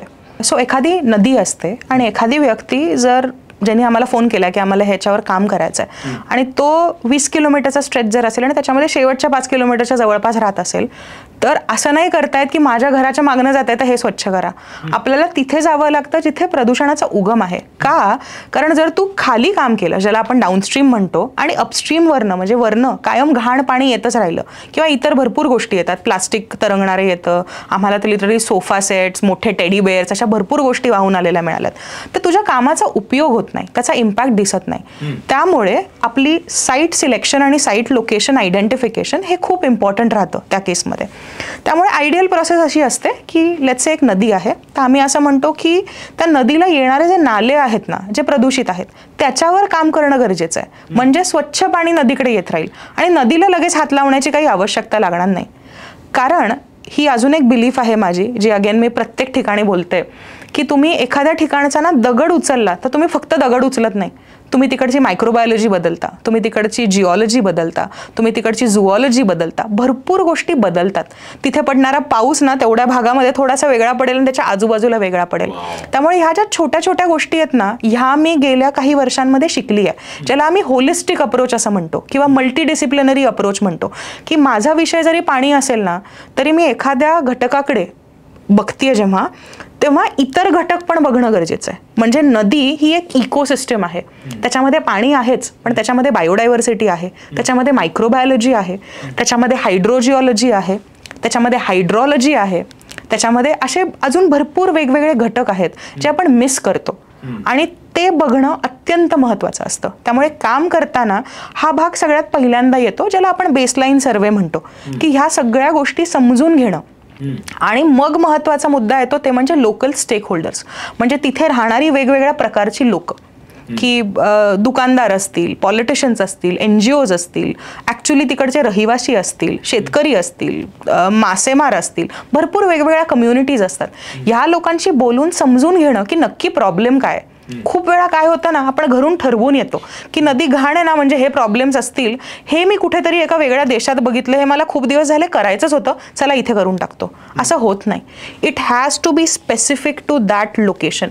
म्हणून मी मगाशी म्हटलं ना, बायोजॉग्राफिक झोन, की तुम्ही भारतात कुठे आहात त्याप्रमाणे ते सोल्युशन्स दिले गेले पाहिजेत. की झाडं ना तुम्ही एका वेगळ्या ठिकाणाहून आणून तिथे लावू नाही शकत. जी तिकडची लोकल व्हरायटी आहे, ज्याला आपण देशी वृक्ष म्हणतो किंवा देशी रोपं झाडं म्हणतो, ती तिकडचीच लावणं तिथे गरजेचं आहे. त्यानंतर तिकडची माती प्रत्येक ठिकाणची बदलते, त्यामुळे त्याचा अभ्यास करून त्याच्यासाठी सोल्युशन देणं गरजेचं आहे. त्यामुळे नदीकडे जेव्हा तुम्ही बघता ना, तेव्हा हे सगळे घटक तुम्हाला बघितले पाहिजेत. का? कारण तुम्ही एक झाडाची वनस्पती बदलली ना, तर त्याच्यावर येणारे पक्षी, त्याच्यावर येणारे वेगवेगळे रेप्टाईल्स असतील, जी कंप्लीट हर्पिटॉलॉजी आहे ती बदलते. त्यासोबतच तिकडे येणारे वेगवेगळे चतुर असतील, पॉलिनेटर्स ज्याला आपण म्हणतो, की फुलपाखरं असतील, मधमाशा असतील किंवा चतुर असतील किंवा इतर म्हणजे ड्रॅगन फ्लाईज, डॅमसेल फ्लाईज, ही सगळी जी व्हरायटी आहे ना ती बदलते. आणि त्यामुळे जेव्हा तुम्ही या सगळ्या छोट्या गोष्टींचा विचार करता, तेव्हाच तुम्ही एखादी वॉटर बॉडी रिज्युमिनेट करू शकता. आणि हे तुम्हाला तेव्हा कळतं जेव्हा तुम्ही हे सगळे सर्वे केलेले असतात आणि तुम्हाला हे समजतं की ओके, हे प्रॉब्लेम एरियाज आहेत आणि आता हे सोल्युशन्स आपल्याला दिले पाहिजेत. आणि हे सोल्युशन्स देण्यासाठी मला हे 4 इंटरव्हेन्शन्स करणं गरजेचं आहे. आणि हे तेव्हाच शक्य होतं जेव्हा तुम्ही त्या स्टेक होल्डर्सच्या शूजमध्ये जाता, की माझा प्रॉब्लेम नाही आहे. स्टेक होल्डर म्हणजे तिथे राहणारे लोक, जे आपण मगाशी बोललो, की त्या लोकांना हा प्रॉब्लेम आहे ना, त्यांच्यासाठी हे सोल्युशन पाहिजे. आणि म्हणून आपण मग त्या प्रॉब्लेम एरियाजमधनं ते सोल्युशन शोधतो जे त्यांच्यासाठी योग्य असतात. आता स्टेक होल्डर्स जेव्हा म्हणतेस आणि बरेच प्रोजेक्ट्स तुम्ही केलेले असतील, तर प्रत्येकासाठी टेलर मेड सोल्युशन असं तुम्ही देता असं म्हणलात, राईट? तर मग काही असे 3-4 वेगवेगळे प्रॉब्लेम्स सांग ना, म्हणजे जे व्ह्युअर्स आहेत त्यांना पण त्यांच्या लाईफमध्ये किंवा त्यांच्या आसपासच्या वॉटर बॉडीज बद्दल त्यांना रिलेट करता येईल. सो काय वेगवेगळे प्रॉब्लेम्स असू शकतात? Right. So problems actually locations प्रमाणे बदलतात. मग असे आपण जसं बोललो, फॉर एक्झाम्पल आम्ही एक प्रोजेक्ट केला कोविडच्या आधी सारसबागेचा, आणि अजूनही तू सारसबागेत गेलास ना तर तिथे पिस्टिया नावाचं एक वनस्पती वाढायचं. अगदी असं छोटं ना, कोबीच्या फुलासारखं दिसेल असं, कोबीच दिसेल असा तरंगणारा कोबी. तर ते न दिसून आता तिथे खूप जास्त प्रमाणामध्ये तुला वॉटर लिलीज दिसतील, ज्याला आपण रेग्युलर भाषेमध्ये कमळं म्हणतो. तर आता त्याचं प्रमाण छान झालंय. आम्ही काही स्ट्रक्चर्स केले जिथे मासे बसू शकतात, मासे खायला पक्षी बसू शकतात. त्यानंतर कासवं भरपूर आहेत, त्यांच्यासाठी आम्ही काही स्ट्रक्चर्स केलेत. आणि हे सगळे नो कॉन्क्रीट नो सिमेंट आहे, सगळे नॅचरल आहेत आणि ते अजूनही तसेच्या तसे आहेत. आता कोविडला किती 5 वर्ष झाली, 4 वर्ष झाली, ते अजूनही तसेच्या तसे आहेत. तू आत्ताही पुण्याच्या सारसबागेत गेलास तर तुला कुठेतरी एक कासव मस्त उन्हामध्ये सनबास्किंग करताना दिसेल. तुला छोटी छोटी पिल्लं नवीन कुठेतरी झालेली दिसतील, कारण आम्ही त्यांच्यासाठी छोटे छोटे लँडिंग आणि रेस्टिंग स्पॉट्स बनवलेत की इथे त्यांना घरटी करता येऊ शकतील. ती बनवतात त्यांचे ते, आम्ही फक्त त्यांना ते माध्यम उपलब्ध करून दिलं. काही ठिकाणी असे एरियाज केलेत की पाणी हलकं हलकं वाहत राहील, कारण ते छोटंसं तळं आहे, अतिशय सुंदर आहे, पेशवेकालीन आहे. त्याच्यानंतर बरेच मॉडिफिकेशन झाले त्याच्यामध्ये, पण ह्या गोष्टी आम्ही करायचा प्रयत्न केला आणि ते अतिशय उत्तम दिसतंय. हा एक झाला अर्बन सिनारिओ ज्याला आपण म्हणू. तसाच रिसेंटली अजून एक काम केलं जे बरंच पॉप्युलर झालं इंटरनेटवर, कमंडलू रिव्हर रिज्युमिनेशन, जे आम्ही सांगली जिल्ह्यामध्ये केलं, कवठेमंकाळ गावामध्ये. आणि अमेझिंग रिस्पॉन्स आला की नदीसाठी काय करता येईल. आता ही छोटी ट्रिब्युटरी होती जी एका मोठ्या नदीला जाऊन मिळत होती, त्यामुळे ती आयडियली नदी इतकी नव्हती मोठी, पण त्याच्यामध्ये असं होतं की कामाला जेव्हा सुरुवात झाली ना तेव्हा लोकांना ही नदी आहे हे माहितीच नव्हतं. लोक त्याला ओढा म्हणायचे. म्हणजे ओढा म्हणजे काय तर स्टॉर्म वॉटर ड्रेन, पावसाळ्यातनं वाहून नेणारं पाणी, अशी एक जागा. कारण त्याच्यामध्ये प्रचंड घाण होती, त्याच्यामध्ये बरेच वेगवेगळे इन्व्हेजिव्ह प्लांट ज्याला आपण म्हणतो, नॉन नेटिव्ह झाडं अशी वाढली होती आणि लोकांना पाणी दिसायचंच नाही. त्यामुळे ऑफकोर्स त्याला नदी नाही म्हणायचं. पण काम जेव्हा 5 महिन्यांनी पूर्ण झालं, जेव्हा त्यांना लोकांना पाणी दिसायला लागलं, त्यावेळी तिकडची सिच्युएशन वेगळी होती. आता जेव्हा मी या दोन्हीकडचे प्रॉब्लेम एरियाज आणि सोल्युशन्स बघते ना, तेव्हा दोन्हीकडचे अप्रोचेस वेगळे होते. म्हणजे शहरामध्ये आपल्याला जे इंटरव्हेन्शन्स करायचे होते, किंवा आम्ही अजून एक गोष्ट करतो आमच्या एक्झिक्युशनमध्ये, ते म्हणजे कपॅसिटी बिल्डिंग प्रोग्राम्स. म्हणजे लोकल कम्युनिटीला इन्व्हॉल्व्ह करून त्यांच्यासोबत भरपूर ॲक्टिव्हिटीज करायचे, ज्याच्यामध्ये त्यांना कळेल की त्यांच्या गावामध्ये किंवा त्यांच्या शहरामध्ये नक्की सुरू काय आहे, म्हणजे नक्की या वॉटर बॉडीसोबत होतंय काय.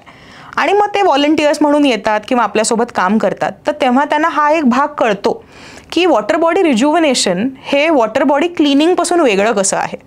आणि तुला खोटं वाटेल, गावामध्ये आमच्याकडे एक लेबर होता जो रोज यायचा.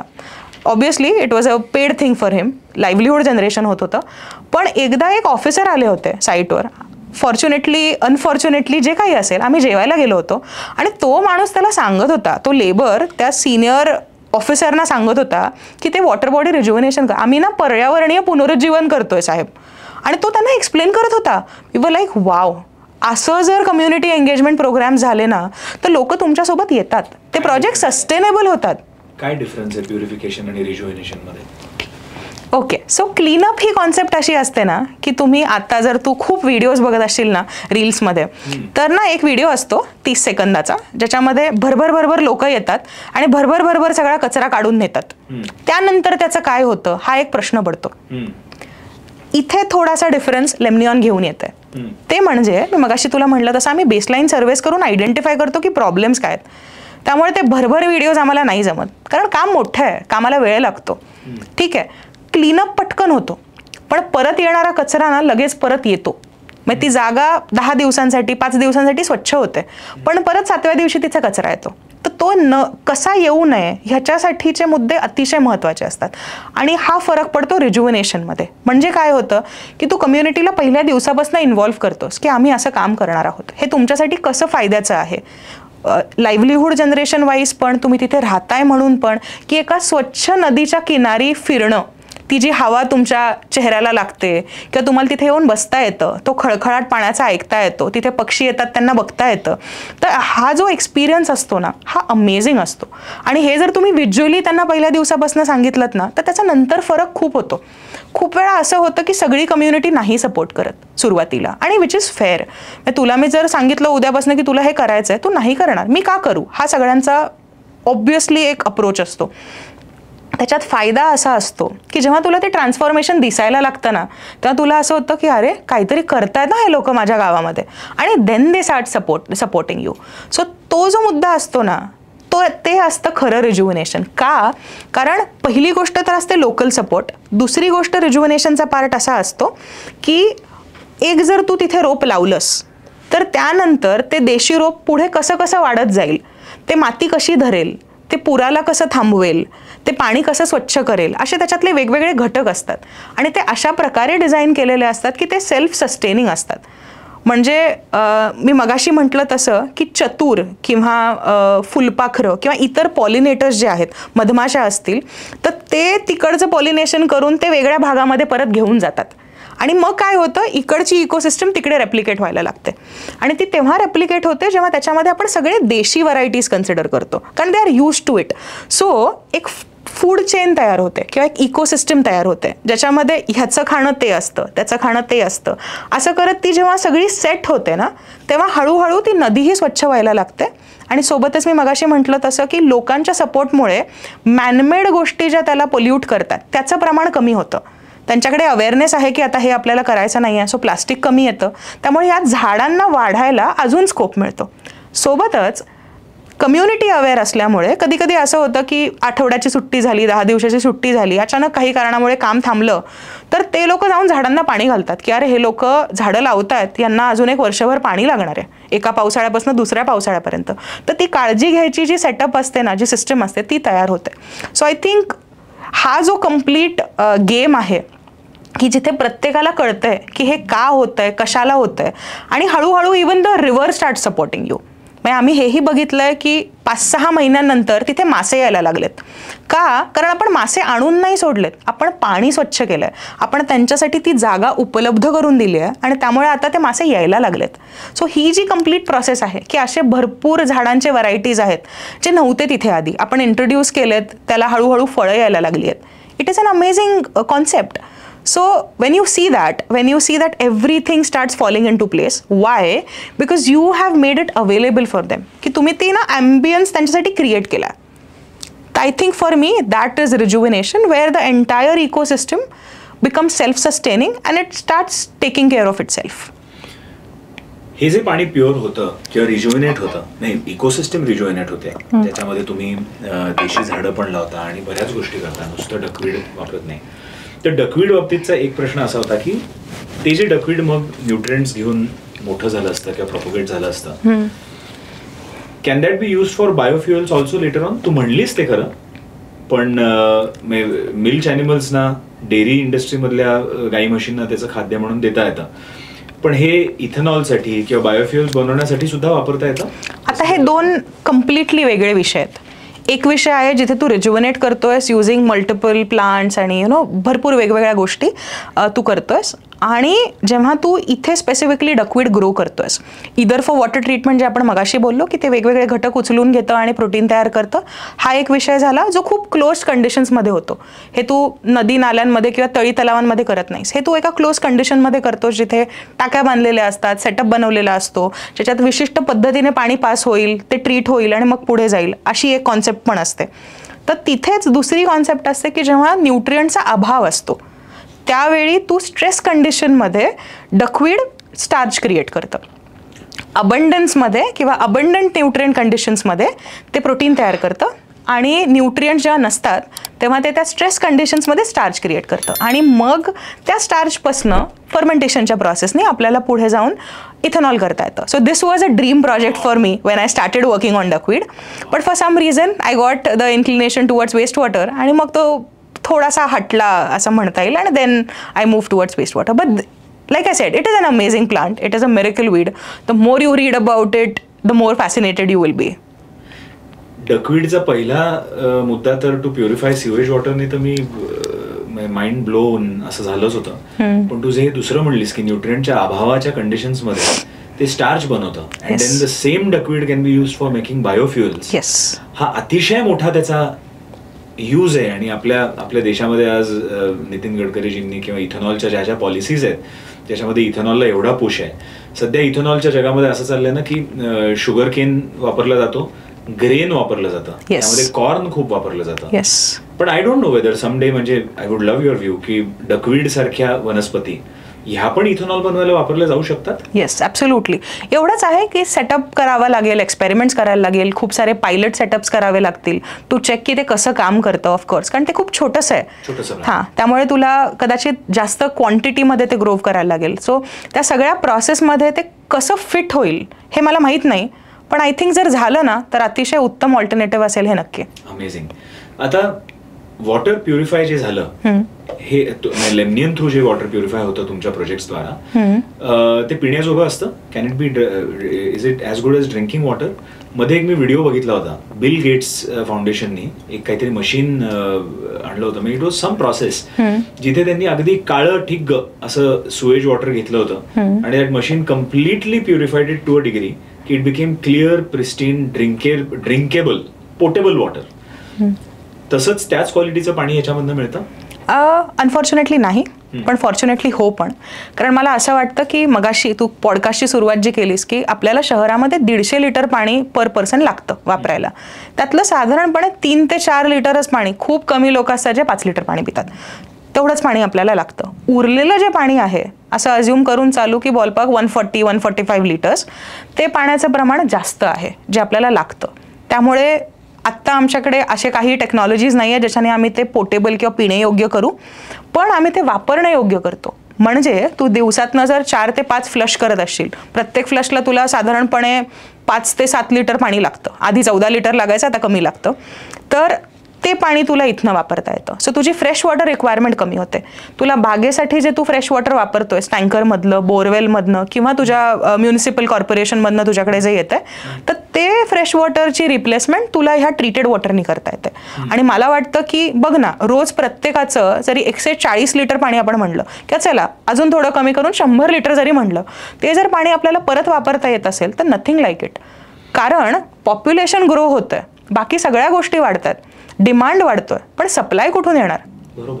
पृथ्वीवर एका पर्टिक्युलर अमाऊंटमध्येच पाणी अवेलेबल आहे ना.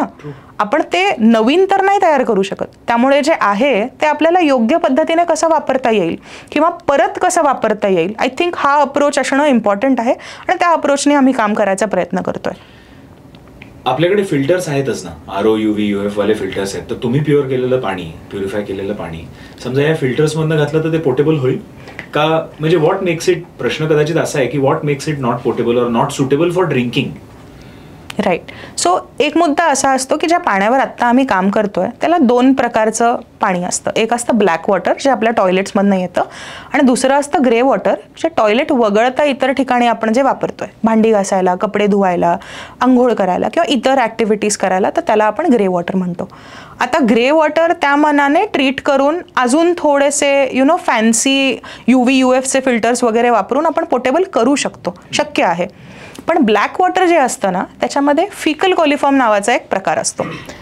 सो लेमनिऑनमध्ये आत्ता जे पाणी आम्ही ट्रीट करतो, जसं तू म्हणालास की ते पिण्यायोग्य आहे का, तर it is absolutely not portable right now. म्हणजे we do not have technology जिथे ते पाणी ट्रीट करून आपल्याला पिण्यायोग्य वापरता येईल. अनदर रिझन ऑल्सो बिईंग की आपल्याला रोजचं जे पिण्यासाठी पाणी लागतं ते साधारणपणे 3 ते 4 साडेचार लिटरमध्ये असतं आणि बाकीचं जे पाणी लागतं ना ते साधारणपणे 140-145 लिटर असतं, which is steel a lot. आणि त्यामुळे मला वाटतं की आम्ही तो एरिया थोडा जास्त फोकस करतोय जिथे तुम्हाला पाणी परत फ्लशसाठी कसं वापरता येईल, तुम्हाला पाणी भाजीपाल्यासाठी कसं वापरता येईल किंवा तुमच्या गार्डन्समध्ये कसं वापरता येईल, कारण त्या त्या ओव्हरऑल पाण्याची रिक्वायरमेंट जास्त आहे आणि तिथे मग तुमची फ्रेश वॉटर रिक्वायरमेंट कमी होते. आता याच्यामध्ये पिण्यायोग्य कसं करता येईल तर there are another technologies which are available. So असं कधी कधी होतं की if the client requirement is की आम्हाला हे तुम्ही ट्रीट करून द्या टू एन एक्सटेंट की आम्ही ते पिऊ शकतो का, तर we look for a collaboration आणि आम्ही आमच्या ट्रीटमेंट नंतर पुढे जे लोक त्यांना तिथे ट्रीटेड पाण्यापासून पिण्यायोग्य पाणी करून देऊ शकतील असं कोलॅबोरेशन करून देऊ शकतो. फॅन्टॅस्टिक. सो हे तर आपण आता अर्बन याच्याबद्दल बोललो, अर्बन रिव्हर्सबद्दल बोललो, आपण विलेजेस मधल्या नदी आणि लेक्स बद्दल सुद्धा बोललो. हे झाले पब्लिक डोमेन मधले प्रोजेक्ट्स. पण जिथे मोठ्या मोठ्या सोसायटीज असतात शहरांमध्ये, जिथे मोठ्या मोठ्या कॉन्क्रीट बिल्डिंग्स असतात, तर त्यांचं पण खूप सारं सुएज हे डायरेक्टली ड्रेन्स मध्ये जात असतं. तर has Lemnion handled such project जिथे हे पण पाणी तुम्ही ट्रीट करताय आणि you are giving it back? कारण की आता कॉर्पोरेशन नॉर्म्स प्रमाणे मला वाटतं एखादा STP इन्स्टॉल करणं हे कंपल्सरी केलेलं आहे. राईट. पण but that is a more contemporary way of using it. तुमच्या सोल्युशनमधनं काय वेगळेपणा होऊ शकतो? Can you tell us more about that? Right. So आत्ता आम्ही जे सोल्युशन्स देतोय त्यालाही STPs म्हणतात. STP is what? Sewage treatment plant. So तुम्ही सुवेज ट्रीटमेंट कुठल्याही टेक्नॉलॉजीने करू शकता. कन्व्हेन्शनल वेजमध्ये आपण युजली मेकॅनिकली ड्रिव्हन किंवा इलेक्ट्रिसिटी ड्रिव्हन भरपूर मेथडॉलॉजीज वापरतो आणि आम्ही ज्या वापरतोय त्याला आम्ही नेचर बेस्ड सोल्युशन्स म्हणतो. म्हणजे काय तर नेचरमधल्या ज्या गोष्टी आहेत, बॅक्टेरियल कल्चर्स आहेत किंवा वेगवेगळे प्लांट्स आहेत, तर ते वापरून करायचं. सो कॉन्सेप्ट बऱ्यापैकी सिमिलर आहे. तुम्ही दोन्ही ठिकाणी सुवेजच ट्रीट करताय. पण ह्याच्यामध्ये असं आहे की आपण कुठल्याही प्रकारचे केमिकल्स वापरत नाही आहोत, कुठल्याही प्रकारची इलेक्ट्रिसिटी वापरत नाही आहोत. आणि दुसरी गोष्ट अशी पण आहे की तुमच्याकडे जर रेग्युलर माळी असेल तर तुम्ही त्या माळ्यालाही सांगू शकता की याची काळजी घ्या. सो तुम्हाला आयडियली कुठल्याही प्रकारचा ऑपरेटर इथे लागत नाही, स्किल्ड पर्सनल लागत नाही. सो हे त्याचे फायदे आहेत. आणि एखादी सिस्टम बेस्ट चालते जेव्हा त्याचा मेंटेनन्स कमी असतो. म्हणजे जर तुला वीज बिल येणार नसेल त्यामुळे तुला तिकडे बटन ऑन करायची ऑफ करायची काही आवश्यकता लागणार नाही, तुला केमिकल्स टाकायचं नाही आहे, त्यामुळे तुला लॉगबुकमध्ये लिहावं नाही लागणार की आता ह्याचं डोजिंग करायचं किंवा काय करायचं.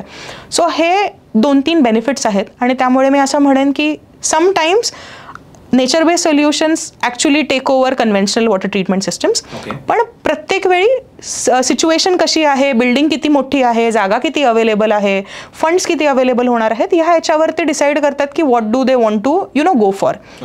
पण मी असं सजेस्ट करेन की जिथे तुमच्याकडे जागा उपलब्ध आहे, when you are ready to experiment on the design. कारण आपण जी सिस्टम करतो ना त्यात तुम्हाला फक्त झाडं दिसतात, सो ते दिसायला अतिशय सुंदर दिसतं आणि याचा फायदा असा होतो ना की त्याच्या आजूबाजूला तुम्ही बसू शकता, त्याच्या आजूबाजूला लोकांना रिक्रिएशनल एरियाज म्हणजे लहान मुलांना खेळण्यासाठीच्या जागा, सिनियर सिटीजन्सना बसण्यासाठी गप्पा मारण्याच्या जागा बनवू शकतो.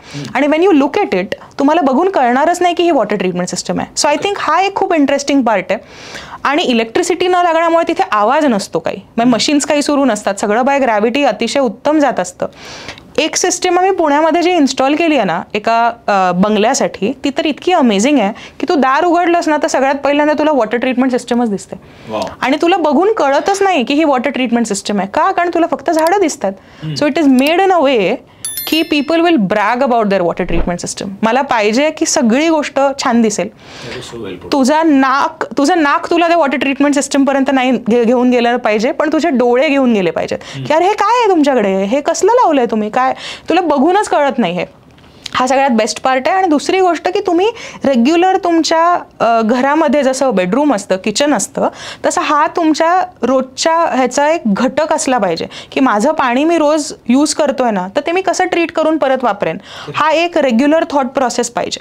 सो ते मला वाटतं की everything can be made beautiful. आणि म्हणून आम्ही म्हणतो की टेलर मेड आहे का, कारण माझ्या घराची सिस्टम आणि तेजसच्या घराची सिस्टम एकसारखी नाही दिसणार, ती वेगळी दिसेल का, कारण ती तेजसला अशी हवी आहे.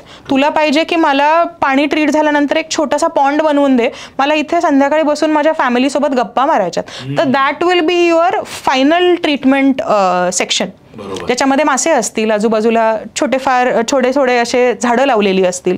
दुसरी कोणीतरी असतात जे म्हणतात की I want a waterfall out of this, so मग एरेशनची प्रोसेस आम्ही तिथनं करू शकतो. सो असे वेगवेगळे एलिमेंट्स आम्ही तिथे घेऊन येतो की तुझी जागा कशी दिसते. मग आता बिहारच्या एखाद्या गावातली सिस्टीम रत्नागिरीतल्या एखाद्या गावाच्या सिस्टीमपेक्षा खूप वेगळी दिसेल. त्याच्यामध्ये झाडं वेगळी असतील, त्याची सेटअप वेगळी केलेली असेल, त्याच्यासाठी जे मटेरियल आम्ही वापरतो हे लोकल असतं, त्यामुळे तिकडे मे बी चिरा वापरू, इकडे आम्ही कदाचित मातीपासून बनलेले जे ॲग्रिगेट ब्रिक्स असतात त्या वापरू. So it's very specific to the locally available material. आणि ही त्यातली अजून एक गंमत आहे, आम्ही पुण्याहून काहीच घेऊन जात नाही, आम्ही गावात जातो, आम्ही गावात बघतो की ही वॉटर ट्रीटमेंट सिस्टम कशी बनेल, हिला अजून कसं सस्टेनेबल बनवता येईल. आणि सस्टेनेबलचा मुद्दा असा असतो की त्याची लाईफ सायकल अनालिसिस काय, म्हणजे काय की त्याचा सोर्स काय आहे, तू मटेरियल कुठनं आणलंयस, त्या मटेरियल तू वापरलं कसं आहेस, आणि जेव्हा तुला आता ते डिस्कार्ड करायची वेळ येते तर तू ते रिसायकल कसं करणार आहेस किंवा अपसायकल कसं करणार आहेस, मग त्याचा अजून चांगला वापर कसा करणार आहेस.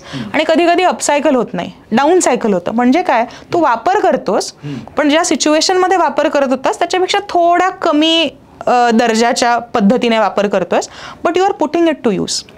सो ह्या सगळ्या गोष्टींचा विचार करून ती वॉटर ट्रीटमेंट सिस्टम बनवली जाते. आता आम्ही त्यांचे कार्बन एमिशन्स पण कॅल्क्युलेट करायचा प्रयत्न करतोय. त्याला स्कोप 1, 2, 3 असे वेगवेगळे असतात. बरोबर. तर I think by the end of this year we will also know की आम्ही किती त्यातनं कार्बन जनरेट करतोय, काही ठिकाणी एमिट करतोय आणि काही ठिकाणी कसा न्यूट्रलाइज करतोय. आणि दुसरी गोष्ट अशी पण असते की ही जी झाडं आम्ही त्याच्यामध्ये लावतोय ना ते पाणी तर स्वच्छ करतात, but they also act as carbon sink. त्यामुळे ते काही प्रमाणामध्ये कार्बन सिक्वेस्टर पण करतात.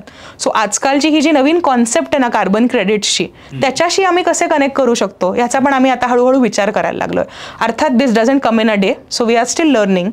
पण हा एक खूप इंटरेस्टिंग मुद्दा आहे ज्याच्यावर आम्ही आता काम करतोय. कार्बन सिक्वेस्टर म्हणजे सो प्रत्येक वनस्पती जे असते it has a capability to absorb some amount of carbon dioxide. Okay, ठीक आहे. आणि त्यामुळे आता आपण जे ग्लोबल वॉर्मिंग ही कॉन्सेप्ट म्हणतोय ना की एका विशिष्ट प्रमाणामध्ये वेगवेगळ्या गोष्टी एमिट होतात वातावरणामध्ये. त्याच्यामधला मेजर घटक आहे वेगवेगळ्या फॉर्म्स ऑफ कार्बन. आणि त्याच्यामुळे वातावरणाचं जे टेम्परेचर आहे ते राईज होत आहे. तर जेव्हा तुम्ही कार्बन सिक्वेस्टर करणाऱ्या गोष्टी लावता म्हणजे काय की ते तुमचा ओव्हरऑल कार्बन बॅलन्स करायला मदत करतोय. तर त्याच्यासाठी झाडं हा एक सगळ्यात मोठा घटक असतो.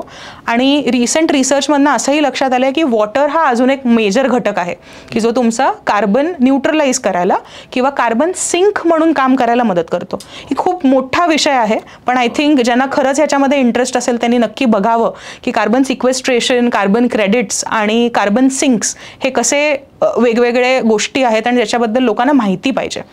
हे खूपच फॅन्टॅस्टिक होतं. आणि मगाशी जे तू म्हणलीस की टाउनशिप्समध्ये असलेलं सुएज वॉटर समजा आउटपुट त्याचं लेकच्या रूपात केलं किंवा पॉन्डच्या रूपात केलं किंवा वॉटरफॉलच्या रूपात केलं आणि तिथे ते ॲक्वेटिक लाईफ एन्जॉय करता आलं तर that is great. So it seems that you will be working with a lot of architects also for all these projects. एक दुसरा मुद्दा असा येतो की आता पुण्यामध्ये मुळा मुठा जी नदी आहे, ती मुळा मुठा नदी बघितली तर त्याच्यासमोर रिव्हरफ्रंटचं काम खूप जोमाने चालू आहे सध्या. पण मुळा मुठा मुळात ही जी नदी आहे तो आता म्हणजे खरं तर म्हणायचं नाही, पण मुळा मुठा नदीला सुद्धा लोक नालाच म्हणतात. तर तिथे सुद्धा हे रिज्युव्हेनेशन होऊ शकत असेल ना. आणि मुळा मुठासारखंच म्हणजे माहिती अजून एक दुसरा एक लेक किंवा जिथे लेक्स असतात. आता अक्कलकोटला जाणं येणं माझं प्रचंड म्हणजे खूप होतं बऱ्यापैकी, म्हणजे स्वामींच्या दर्शनासाठीच. पण तिथे जे लेक्स आहेत ते पण खूप प्रदूषित असे असतात. तर ते लेक्स, तिकडचे लेक्स किंवा पुण्यातली ही मुळा मुठा नदी, यांना पण तुमच्या सोल्युशन्सनी म्हणजे नेचर बेस्ड सोल्युशन्स आहेत त्याच्याने रिज्युनेट करता येऊ शकतं. राईट. आय थिंक मी पहिले मुळा आणि मुठेचा प्रश्न घेते. सो लेमनिऑन जेव्हा सुरू झालं तेव्हा आम्ही काही संस्थांसोबत जोडून एकत्र काम केलं. त्यातली एक संस्था जी सगळ्यांना माहिती असेल पुण्यामध्ये, जीवित नदी. ॲक्च्युली त्यांच्यासोबतच आम्ही वेटलँड रिस्टोरेशन म्हणजे पाणथळ जागेंचं पुनरुज्जीवन अशा गोष्टीवर काम करायला सुरुवात केली. आणि त्याच्यातनं आम्ही मुठा नदीला येणारा एक छोटासा नाला, म्हणजे साधारणपणे 50 ते 60 मीटर अगदी एवढा छोटासा नाला आम्ही रिज्युव्हिनेट केला. आणि तिथनं ॲक्च्युली रिज्युव्हिनेशनची सुरुवात झाली. आणि असे मला वाटतं जवळजवळ 5 ते 7 वेगवेगळे नाले जे मुठा नदीकडे येतात असा आम्ही करायचा प्रयत्न केला. त्यात काही ठिकाणी आम्हाला अतिशय उत्तम यश आलं, काही ठिकाणी लोकल्सचा तेवढा सपोर्ट नाही मिळाला, लोकल स्टेक होल्डर्स वेगवेगळे जे आहेत त्यांचा नाही सपोर्ट मिळाला. पण काही ठिकाणी आम्हाला अतिशय उत्तम रिझल्ट्स मिळाले. म्हणजे जीवित नदीचा जो विठ्ठलवाडीचा पहिला नाला केला तो अजूनही तितकाच उत्तम दिसतो, कारण तिकडचे जे व्हॉलंटियर्स आहेत ना त्यांच्यासोबत हे काम झालं होतं, ज्याला आम्ही PPP मॉडेल असं म्हणतो, पब्लिक प्रायव्हेट पार्टनरशिप मॉडेल, ज्याच्यामध्ये तुम्ही लोकसहभागातनं गोष्टी करता. थोडेसे फंड्स असतात ते CSR मधनं किंवा कुठल्याही प्रायव्हेट एंटिटीमधनं घेता.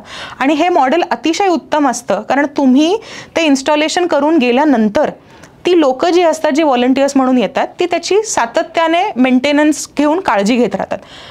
तसाच सेम विषय आहे की मुळामुठेच्या रिज्युव्हिनेशनबद्दल बोलायचं झालं तर आम्हाला जेन्युअनली असं वाटतं की the approach is extremely important. की नदीला आधी हात लावण्यापेक्षा नदीमध्ये जे येणारे नाले आहेत ते जर आपण ट्रीट करू शकलो आणि त्याच्यावर जर आपण योग्य प्रक्रिया करून, मी आता कन्व्हेन्शनल STP म्हणत नाही आहे, मी नेचर बेस्ड सोल्युशन्सच म्हणते की नेचर बेस्ड सोल्युशन्सनी लो कॉस्ट लो मेंटेनन्स अशा जर गोष्टी आपण करू शकलो की पाणी स्वच्छ होऊन पुढे येत आहे, पूर परिस्थिती निर्माण होऊ नये म्हणून रायपेरियन झोन्स जर आपण क्रिएट करायचा प्रयत्न केला आणि मग ते पाणी स्वच्छ होऊन पुढे गेलं, ज्याच्यामध्ये लोकसहभागामधनं आपण अवेअरनेस प्रोग्राम्स घेऊन लोकांना सांगितलं की प्लास्टिक जर आलं तर पुढे काय होऊ शकतं किंवा तुम्ही जर कचरा टाकलात तर त्यातनं काय होऊ शकतं, असे जर छोटे छोटे वेगवेगळे घटक जे आम्ही इतर प्रोजेक्टसाठी केले मुळामुठेच्या अपस्ट्रीमच्या नाल्यांवर, ते जर करू शकलो तर आय थिंक थोडाफार तरी फरक नक्कीच पडेल. अजून एक गोष्ट अशी पण असते की जी गोष्ट खराब व्हायला जर 50 वर्ष लागली तर ती गोष्ट 5 वर्षात काय 5 महिन्यात लगेच नीट व्हावी अशी अपेक्षा ठेवणं मला थोडंसं चुकीचं वाटतं. कारण प्रोसेस रिव्हर्सिबल आहे हे नक्की, पण ती खराब होण्यासाठी जर काही वर्ष किंवा काही महिने लागलेत तर त्याला परत दुरुस्त होण्यासाठी पण आपण थोडा वेळ दिला पाहिजे. आता तुझा दुसरा जो प्रश्न होता की अक्कलकोटमध्ये तू युजली जातोस आणि तिथे बरेच तळी आहेत, किंवा मी रिसेंटली असंही वाचलं की अनुभूती प्रोजेक्ट नावाचा एक प्रोजेक्ट येतो आहे आणि the video seemed very interesting, की ज्या पद्धतीने ते इतका विचार करून की वॉटर बॉडीजची कशी काळजी घ्यायची आहे किंवा तिथे वेगवेगळे सेटअप्स येत आहेत. मी असंही ऐकलं की ते लोक बरंच म्हणजे लँडस्केपिंग पण खूप विचारपूर्वक करतात. तर असे जे काही प्रोजेक्ट्स येतात, म्हणजे अनुभूतीच असेल किंवा इतरही असे प्रोजेक्ट्स असतील, तर तिथे जर वॉटर ट्रीटमेंट करण्यासाठी जर आम्हाला काही चान्स मिळाला तर आम्हाला नक्की आवडेल. म्हणजे इमॅजिन कर ना की एक शाळा आहे किंवा एखादं हॉस्पिटल आहे, त्याचं रोज वेस्ट वॉटर येतं आहे आणि ते करायचं काय त्याचं, तर ते जर तू ट्रीट करून तुझ्या त्याच एरियामध्ये लँडस्केपिंगसाठी वापरू शकलास तर that is an amazing concept. दुसरी गोष्ट, जर तिथे ऑलरेडी एक्झिस्टिंग लेक्स आहेत आणि त्या लेक्समध्ये असं तर होणार आहे की जवळपासची गावं असतील, त्यांचं जर सांडपाणी काही येतं आहे आणि त्यामुळे त्या लेकची क्वालिटी ठीक नाही आहे, म्हणजे तुला व्हिज्युअली छान नाही दिसत आहे, तर ह्याच्यासाठी पण काय करता येऊ शकेल, म्हणजे ते पाणी कसं स्वच्छ करता येऊ शकेल, तिकडच्या आजूबाजूचं ब्युटिफिकेशन आणि अस्थेटिक्स कसं करता येईल, जिथे आपण नेचर बेस्ड सोल्युशन्सच वापरू, तर अशा गोष्टींसाठी आम्हाला नक्कीच मदत करायला आवडेल. फॅन्टॅस्टिक. आता इतके तुम्ही प्रोजेक्ट्स करता वेगवेगळे आणि त्याच्यामध्ये of course there is a very clear process, engineering आहे आणि सगळं आहे, पण असे काही कॉमन चॅलेंजेस आहेत का की जो प्रोजेक्ट होऊ घातला आहे पण काही 1, 2, 3, 4 अशा चॅलेंजेसमुळे तो प्रोजेक्ट पूर्ण होऊ शकला नाही, असं कधी झालंय? खूप वेळा. एकतर असं असतं की आमच्याकडे जे प्रोजेक्ट्स येतात, प्रायव्हेट सेक्टरच्या प्रोजेक्टचा रोलिंग टाईम तर खूप मोठा असतो, कारण त्याच्यामध्ये खूप साऱ्या परमिशन्स प्रोसेसेस इन्व्हॉल्ड असतात. आता त्याच्यात 2 घटक असतात, म्हणजे आम्ही ज्याच्यामध्ये काम करतो पब्लिक सेक्टर पण आणि प्रायव्हेट सेक्टर पण. पब्लिक सेक्टरबद्दल बोलायचं झालं तर आता आम्हाला ना एक दुवा सापडलाय, CSR. आणि त्याचा फायदा असा होतो की जेव्हा गव्हर्नमेंट ऑफिसर्सकडनं तुला फक्त पत्र हवं असतं परमिशनसाठीचं, तर ती गोष्ट थोडीशी सोपी होते. जेव्हा तुम्ही परमिशन आणि पैसे या दोन्ही गोष्टी घेऊन त्यांच्याकडे जाताना, तर त्यांच्यासाठी पण थोडं अवघड असतं, कारण मल्टिपल डिपार्टमेंट्स इन्व्हॉल्ड असतात. मगाशी आपण जसं बोलत होतो ना की नदी एक इकोसिस्टम आहे, त्यामुळे काही परमिशन्स कलेक्टरकडे असतात, काही परमिशन्स कमिशनरकडे असतात, काही परमिशन ड्रेनेज डिपार्टमेंटकडे असतात, तर काही एन्व्हायरमेंट ऑफिसर्सकडे असतात. त्यामुळे जोपर्यंत तू प्रत्येक इंडिव्हिज्युअल स्क्रुटिनाइज प्रोसेसमधनं जात नाहीस, ही गोष्ट परमिशनसाठी पण होतेच, पण जेव्हा ते इम्प्लिमेंट करायला मदत करणार असतात आणि ते फंड्स देणार असतात, तेव्हा ही प्रोसेस अजून थोडीशी कॉम्प्लिकेट होते. ती गोष्ट चांगली पण आहे, कारण त्याच्यामधनं त्यांना हे कळतं की जी वापरतोय ती टेक्नॉलॉजी योग्य आहे का, जे येणार आहेत ते सोल्युशन्स पुढे जाऊन प्रॉब्लेमॅटिक तर नसतील ना, म्हणजे जवळच्या लोकांना काही त्रास तर नाही होणार ना, त्यामुळे ते करणं योग्य आहे. पण त्याच्यात असंही होतं की त्या प्रोसेसमध्ये ना कुठेतरी ओरिजिनल जिथे आपल्याला पोचायचं आहे तिथे पोचायला इतका वेळ लागतो की सगळ्यांचे पेशन्स संपून जातात. त्यामुळे मग काय होतं की जेव्हा आपण CSR घेऊन येतो की आमच्याकडे ऑलरेडी एक व्यक्ती आहे जे डोनेट करायला तयार आहेत पैसे, तर ते लोक त्याच गोष्टी बघतात ज्या अतिशय महत्त्वाच्या आहेत. म्हणजे पूरजन्य परिस्थिती तर तयार नाही होणार ना, लोकांच्या घरांमध्ये तर काही प्रॉब्लेम्स येणार नाहीत ना, किंवा तुम्ही ज्या प्रकारचे स्ट्रक्चर्स करतात त्याच्यामध्ये पावसाळ्यामध्ये तर कोणाला काही दुखापत होणार नाही ना, किंवा अजून असे बऱ्याच वेगवेगळ्या गोष्टी की किती प्रमाणात पाणी ट्रीट होणार आहे, कशा प्रकारचे तुम्ही डिझाईन्स करताय. त्यांचं मेजर इंटेन्शन असतं की पाण्याच्या आत काय ॲक्टिव्हिटी होणार आहे. सो महत्त्वाच्या गोष्टीच घेतल्या जातात आणि त्यामुळे प्रोसेस जी असते प्रोजेक्ट मिळण्याची ती थोडीशी फास्ट होऊन जाते. Very nice. आता आज आपण वर्ल्ड वॉटर डेच्या निमित्ताने शूट करतोय आणि प्राईम मिनिस्टर मोदींचं स्टेटमेंट मी आज ऐकत होतो की रेन वॉटर हार्वेस्टिंग असो, ग्राउंड वॉटर रिचार्ज असो, याच्यावरती त्यांनी खूप भर दिलेला आहे की या सगळ्या गोष्टी केल्या पाहिजेत. आणि क्वाईट कोइन्सिडेंटली मी एक फोटो बघितला, डॉक्टर प्रसन्न जोगदेव म्हणजे तुझे जे को फाउंडर आहेत त्यांचा एक मोदींबरोबरचा फोटो मी सध्या खूप व्हायरल होतोय असं आपण म्हणूया. पण ते काय होतंय, म्हणजे what is happening in that photo? Right. So या Lemnion is very apolitical. We believe we are a strong proponent of science. आम्हाला असं वाटतं की सायन्स महत्त्वाचं आहे. सो रिसेंटली एक इव्हेंट झाला दिल्लीमध्ये, it was called next conclave, आणि त्याच्यामध्ये त्यांनी वर्ल्ड लीडर्स बोलवले होते जे त्यांच्या डोमेनमध्ये किंवा त्यांच्या फील्डमध्ये काहीतरी उत्तम काम करतात. आणि Prasanna was representing water. So he was a panelist there, जिथे तो पाणी ह्या विषयावर आम्ही काय काम करतोय, म्हणजे आता तो ज्या ऑर्गनायझेशन सोबत काम करतोय आणि त्याचं लेमनिऑन सोबतचं काम, अशा दोन्ही गोष्टींना पाणीच हा विषय असल्यामुळे he was representing his work in water. आणि I think it was an amazing platform जिथे obviously our work on water body rejuvenation got focused, आणि आर अप्रोच जे आपण मगासपासून म्हणतोय की होलिस्टिक अप्रोच महत्त्वाचा आहे, कॉन्टेक्स्च्युअल आपण जे काम करतोय की त्या भागामध्ये ते कसं योग्य आहे, आणि तसेच सोल्युशन्स आणले पाहिजेत, नेचर बेस्ड सोल्युशन्स का महत्त्वाचे आहेत, असे वेगवेगळे मुद्दे तो तिथे बोलू शकला. आणि जगातले वेगवेगळ्या ठिकाणचे लोक आले होते. सो मला असं वाटतं की it was an amazing experience that we got a platform like that where we could talk about nature based solutions, water आणि इतर गोष्टी. And that was the part which was obviously leaded by Narendra Modi. आणि मोदीजींमुळे ती पूर्ण conclave मी असं म्हणेन की ॲक्च्युली आली होती. It was his idea ki we would want to do this, and obviously the other people involved in the team. So I think that was one of the reasons that you must have seen Prasanna with Mr. Modi. Prime Minister Modi. Fantastic.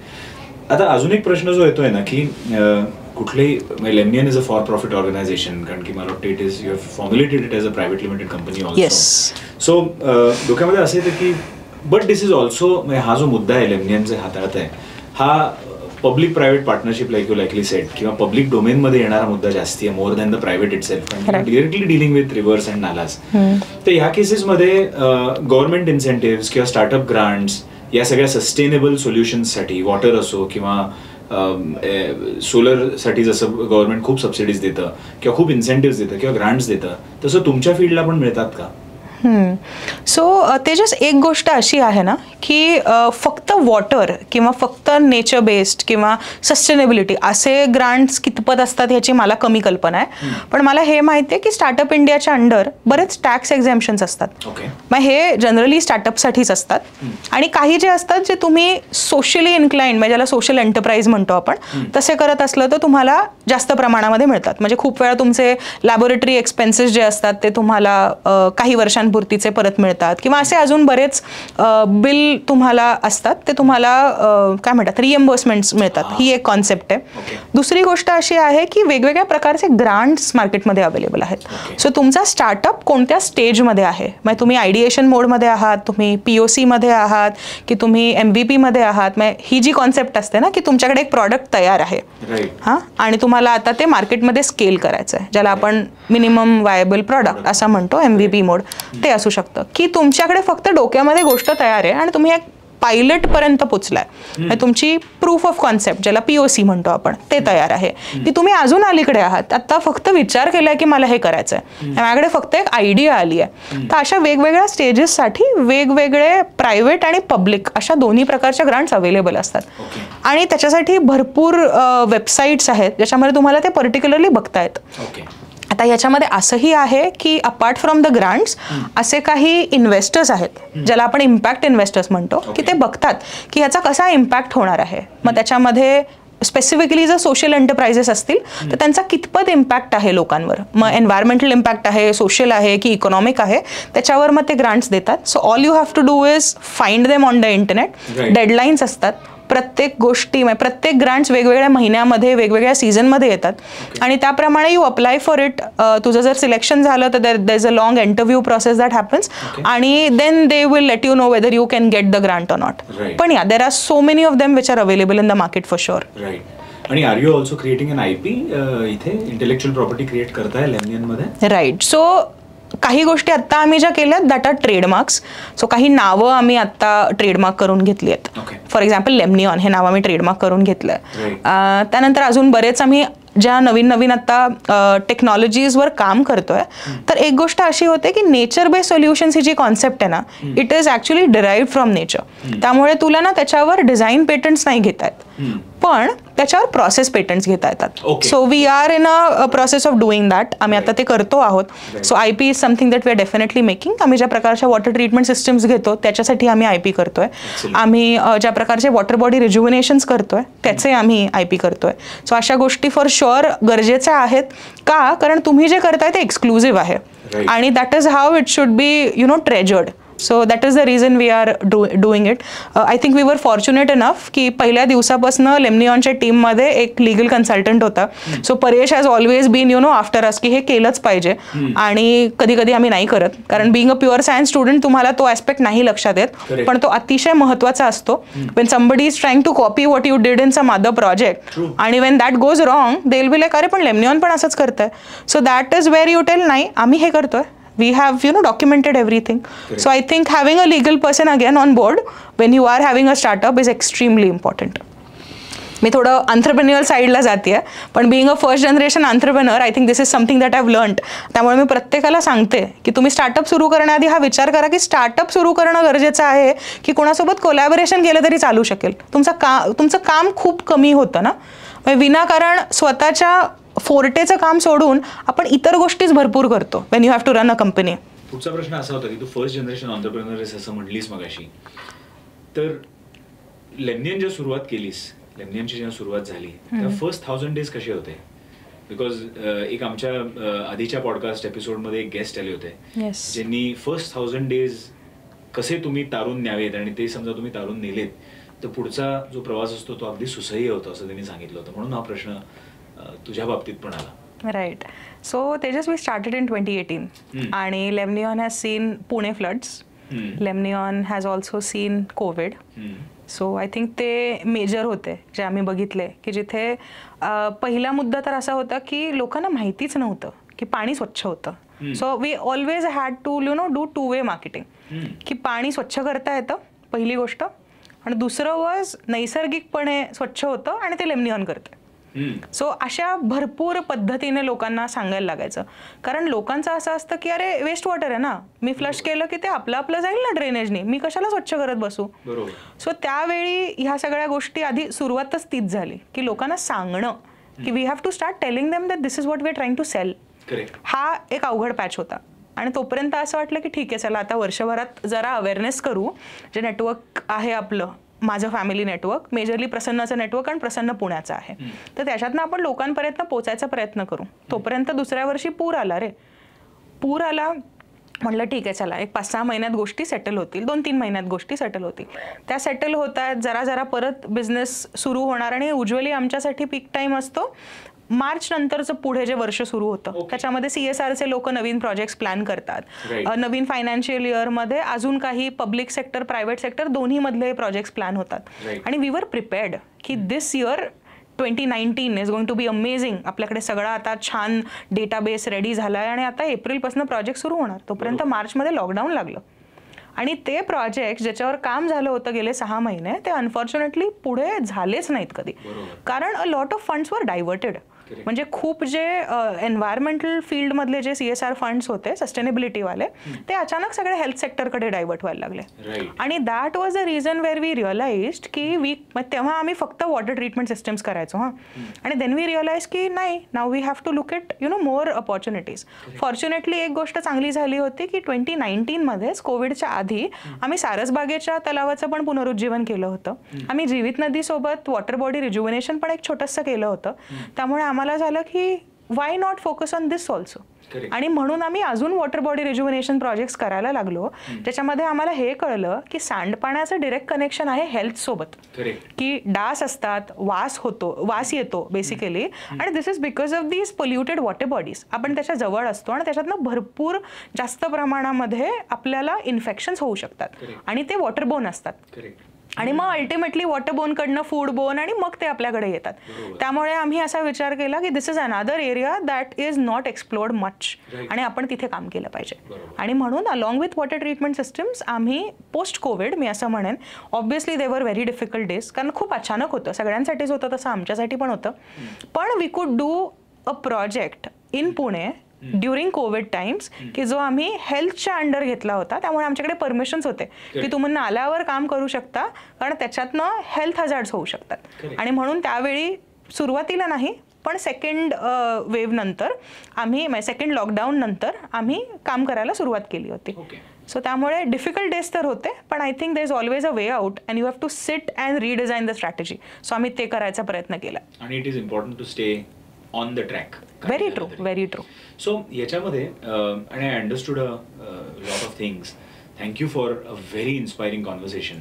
कारण की businessman खूप असतात, topics खूप असतात, but we today have been talking on the issue of water conservation आणि water रिज्युव्हिनेशन in general. पण याच्यामध्ये तुमचा जो कस्टमर टाईप असतो, एक तर CSR फंड्स ज्यांच्याकडे असतात ते तुमच्याकडे येतात. What are the other customer types? Do you end up working a lot with architects? Do you end up working a lot with other local citizen bodies? किंवा असं काही सांगू शकशील का? राईट. सो जर मोठी बोलायचं झालं किंवा ढोबळ बोलायचं झालं तर आम्ही असं म्हणतो की पब्लिक सेक्टर आणि प्रायव्हेट सेक्टर अशा दोन्ही एरियाजमध्ये काम करतो. जर प्रायव्हेट सेक्टर जर घेतला त्याच्यामध्ये CSR पण येतो. So CSR is a primary mode की जिथे आम्ही जास्तीत जास्त काम करायचा प्रयत्न करतो. मग त्याच्यामध्ये पब्लिक प्रोजेक्ट्स पण येतात, म्हणजे पब्लिक वॉटर बॉडीज पण येतात आणि त्याच्यासोबत वेगवेगळी पेरी अर्बन एरियाज, म्हणजे शहराच्या जवळची गावं अशी असतात, त्याच्यामध्येही काम करतो. सो रुरल डेव्हलपमेंट प्रोजेक्ट्स पण येतात. त्यासोबतच पब्लिक सेक्टरमध्ये आपण जसं बोललो की गव्हर्नमेंटकडनं जे येणारे प्रोजेक्ट्स असतात ज्याला आपण टेंडर्ड प्रोजेक्ट्स म्हणतो तेही करतो. तर आता ह्याच्यामध्ये काय काय येतं तर ह्याच्यामध्ये एज्युकेशनल इन्स्टिट्यूट्स येतात, म्हणजे रहिवासी आणि रहिवासी नसतील, रेसिडेन्शियल आणि नॉन रेसिडेन्शियल अशा शाळा आणि कॉलेजेस येतात, ज्यांचं जे सांडपाणी येतं ते ट्रीट करून आपण त्यांना परत त्यांच्या कॅम्पसमध्ये वापरायला देऊ शकतो. त्यानंतर टाउनशिप्स असू शकतात, मग त्याच्यामध्ये अगेन गव्हर्नमेंटवाले टाउनशिप्स असू शकतात किंवा प्रायव्हेट असू शकतात. त्यासोबतच असं असू शकतं की ऑफिसेस आहेत आणि गेस्ट हाऊसेस आहेत, हे पण प्रायव्हेटमध्ये येतात आणि पब्लिक सेक्टरमध्ये पण येतात. सो दोन्हीकडे येतात. सो बऱ्यापैकी असं होतं की मॅक्सिमम गोष्टी असतात जे दोन्ही सेक्टर्समध्ये असतात आणि we have to find a way की कुठून परमिशन्स घ्यायच्यात आणि कुणासोबत काम करायचं आहे. फक्त एवढंच असतं की फंडिंग वेगवेगळ्या ठिकाणाहून येतं. CSRमधनं येऊ शकतं, प्रायव्हेट क्लायंटकडनं येऊ शकतं किंवा गव्हर्नमेंटकडनं येऊ शकतं, अदर पब्लिक सेक्टरमधनं येऊ शकतं, पण काम आम्ही सगळीकडे करतो. सो जर थोडक्यात मला सांगायचं असेल तर मी असं म्हणेन की कुठेही जिथे सांडपाणी तयार होतं अशा सगळ्या एरियाजमध्ये आम्ही काम करू शकतो. मग ते घरासाठी असेल किंवा एखाद्या पब्लिक वॉटर बॉडीसाठी असेल तर त्या सगळ्या रेंजसाठी लेमनिऑन आत्ता काम करते. Great, thank you Pooja. आता एक शेवटचा सेगमेंट असा आहे की you are almost like a crusader in the climate change domain तसं म्हणायला गेलं तर. आणि असंख्य problems climate change related solve करण्यासारखे आज आहेत. काही एअर बाबतीत आहेत, हवे बाबतीत आहेत, काही वॉटर बाबतीत आहेत, काही अजून पण असतील, वेगवेगळे इलेक्ट्रॉनिक पोल्युशन असेल, अजून काही गोष्टी असतील. पण लेट अस से एक in your case you got inspired from your childhood about water bodies आणि because you wanted good water bodies even in the urban setup, you went and decided to solve that problem via Lemnion, which is in itself a great thing. But आजचा जो तरुण वर्ग येईल किंवा जो 21 year old येईल, जो career choice आता निवडतोय, we are living in an era where AI is taking over almost the world. पण आणि जॉब कट्स पण त्याच्यामुळे खूप होणार आहेत. तर हा करिअर्ससाठी हा एक पर्याय म्हणून सुद्धा क्लायमेट चेंजकडे बघितलं जाईल in the near future. So what will your advice be for that 21 year old जो आता नवीन करिअर शोधण्याच्या मार्गावर आहे आणि he or she wants to get into climate change related issues? What would your final takeaway be? Right. So एक गोष्ट तेजस आहे की when you are considering nature, तू ना असे इंडिव्हिज्युअल गोष्टी बाजूला नाही काढू शकत. Nature comes with a package. ठीक आहे. सो आपण मगाशी पण जे म्हणत होतो इकोसिस्टम, की नदी असेल तर फक्त पाणी नाही बघू शकत, इतर गोष्टी पण बघितल्या पाहिजेत. So AI again is a part of what we do. So खूप सारे जे सर्वेज होतात त्याच्यामध्ये आम्ही AI वापरतो. त्यानंतर डॉक्युमेंटेशन करायचं असेल तेव्हा आम्ही AI वापरतो, कारण त्याच्यातनं तुला भरपूर डेटा मिळतो. So that's one way of looking at it. दुसरी गोष्ट सिम्युलेशनसाठी AI वापरलं जातं. सो असं नाही आहे की जॉब्स कमी होतील असं मला नाही वाटत आहे. मे बी इंटरेस्टिंग आणि क्युरियस जॉब्स क्रिएट पण होऊ शकतील. So that's one way of looking at it. 21 वर्षाची लोकं किंवा जस्ट पासआउट झालेली लोकं जर असतील तर मी असं जेन्युअनली म्हणेन की जेव्हा तुम्ही क्लायमेट ॲक्शन किंवा क्लायमेट चेंज ह्याच्यावर काम करायचा प्रयत्न करताय तर त्याच्यामध्ये एक गोष्ट अशी असते की वेगवेगळ्या प्रकारचे जॉब्स आहेत. आता ह्याच्यामध्ये असं आहे की तुम्हाला ऑफिसमध्ये बसून काम करायचं की फील्डवर जायचं आहे, असे 2 मेजर घटक असू शकतील. मग त्याच्यामध्ये असू शकतं की जे फील्डवर जातात त्याच्यामध्ये पण सर्वेईंगसाठीचे वेगळे जॉब्स आहेत. मग त्याच्यामध्ये ज्यांना झाडं आवडतात त्यांच्यासाठी बायोडायव्हर्सिटी मधले जॉब्स आहेत. मग त्याच्यामध्ये फ्लोरासाठी वेगळे, म्हणजे आपण काय म्हणतो की वेगवेगळी झाडं, काय क्रीपर्स, क्रॉलर्स, सगळी जी व्हरायटी येते त्यांच्यासाठी वेगळे आहेत. तर तुला फॉनावर काम करायचं आहे, म्हणजे right from what wildlife to अगदी छोटे छोटे मायन्यूट मायक्रो ऑर्गॅनिझम्स याच्यासाठी जॉब्स आहेत. So you have a job for microbiology person, you have a job for a data scientist, you have a job for a statistician, you also have a job की जे लोक AI related काम करायचा प्रयत्न करतात. त्यानंतर लोक येतात ज्यांना काहीतरी लॅबोरेटरीमध्ये करायचं आहे. So there is a lot of R&D that happens in this entire process, की नवीन टेक्नॉलॉजीज येतात तर जुन्या टेक्नॉलॉजीपेक्षा हे कसं बरं आहे किंवा व्हॉट इज मोर सस्टेनेबल किंवा व्हॉट इज मोर ड्युरेबल, अशा भरपूर गोष्टींचा विचार होतो. त्यामुळे ज्या नवीन गोष्टी येतात त्या लॅबमध्ये कशा काम करतात आणि मग त्याचं पायलटिंग करायचं असतं. तर त्याच्यासाठी आपल्याला R&D मध्ये काम करणारे पण वेगवेगळ्या फील्डमधले लोक लागतात, की कुठले वनस्पती वापरायचे मग बॉटनिस्ट लागतील, कुठलं कॉम्बिनेशनमध्ये बॅक्टेरियल कल्चर्स आणि वनस्पती वापरायचे मग मायक्रोबायोलॉजी आणि बॉटनिस्ट एकत्र येऊ शकतील. सो असे खूप छोटे छोटे विषय आहेत. सो मी असं म्हणेन की एनीबडी हू इज इंटरेस्टेड की मला काहीतरी करायचंय पर्यावरणासाठी, ती प्रत्येक व्यक्ती या स्ट्रीममध्ये काम करू शकते. ह्याच्यात मी अजून एक गोष्ट सांगेन, आमच्या खूप प्रोजेक्ट्समध्ये असं होतं आणि this is particularly for people working in the IT sector, की त्यांना असं वाटतं की यार माझ्या आजूबाजूला इतकं प्रदूषण होतंय, इतके प्रॉब्लेम एरियाज आहेत आणि मी काय करू शकतो याच्यासाठी. सो देर वर अ कपल ऑफ प्रोग्राम्स जे आम्ही प्रत्येक वीकेंडला घेतले होते, जिथे लोक सॅटर्डेज आणि संडेज एव्हरी मॉर्निंग यायचे आणि ते लोक एक वॉटर बॉडी रिज्युव्हनेट करायला आम्हाला मदत करायचे. सो अशा ठिकाणी मला वाटतं की when you are in the IT sector आणि तुम्हाला असं वाटतं की नाही मला काहीतरी करायचं आहे, तर the most important part is to wake up at 6 in the morning. आणि तुमच्या आजूबाजूला काय गोष्टी होतात त्या दिवशी, रविवारी सकाळी किंवा शनिवारी सकाळी, ते तुम्ही आयडेंटिफाय करा. खूप एन्थुझियास्ट्स आहेत जे लोक वेगवेगळ्या ॲक्टिव्हिटीज करतात. प्लांटेशन ड्राईव्हज होतात, क्लीनअप ड्राईव्हज होतात, काही ठिकाणी तुम्ही जाऊन लोकांशी बोलता की अरे हे केल्यामुळे काय फायदा होतोय. So you tell them, you talk to them about a lot of things that are happening in the environment. तर अशा ग्रुप्सना तुम्ही जॉईन होऊन पण काम करू शकता. सो नॉट नेसेसरली एक करिअर पाथ म्हणून चूज केलं पाहिजे, पण तुमची इच्छा असेल तर तुम्ही हे डेफिनेटली करू शकता. सो मला वाटतं की everybody has some or the other thing in the environment. You just go to that person, you walk to them and say की hey this is the expertise that I have, what can I bring to the table. So जी व्यक्ती असते ना ज्याला मदत हवी असते, त्या व्यक्तीला माहिती असते की तुमच्याकडनं काय घ्यायचं आहे. So all you have to do is show interest and say की I want to do something for the environment. And I think that is the icebreaker. आणि तिथनं सुरुवात होते प्रत्येक गोष्टीची. And that's a big step. Thank you, Pooja, for coming to InnoTalks आणि truly enlightening us about so many issues related to climate change and water rejuvenation. I'm sure कि this episode will reach many people who also harbor the same thought in their mind. And you will also get a chance, Lennian will also get a chance to purify or rejuvenate a lot of water bodies because that is the need of the hour. I really look forward to this. आणि talking about your title of the show, InnoTalks. मला असं वाटतं आपण खरंच खूप innovative लोकांसाठी बोललोय. त्यामुळे anybody I think who has a lot of questions for us की काय आहे, काय करतोय, कसं करतोय, प्लीज कॉमेंट्समध्ये आम्हाला कळवा. आम्हाला अजून तुमच्या प्रश्नांची उत्तरं द्यायला आवडतील for sure, because it was amazing talking to you. आणि मला वाटतं कुणीतरी खूप दिवसांनी महत्त्वाच्या गोष्टींवर डिस्कशन्स केलेत आणि आपण ते खूप कमी वेळामध्ये पॅकअप करून लोकांपर्यंत पोहोचवायचा प्रयत्न केला.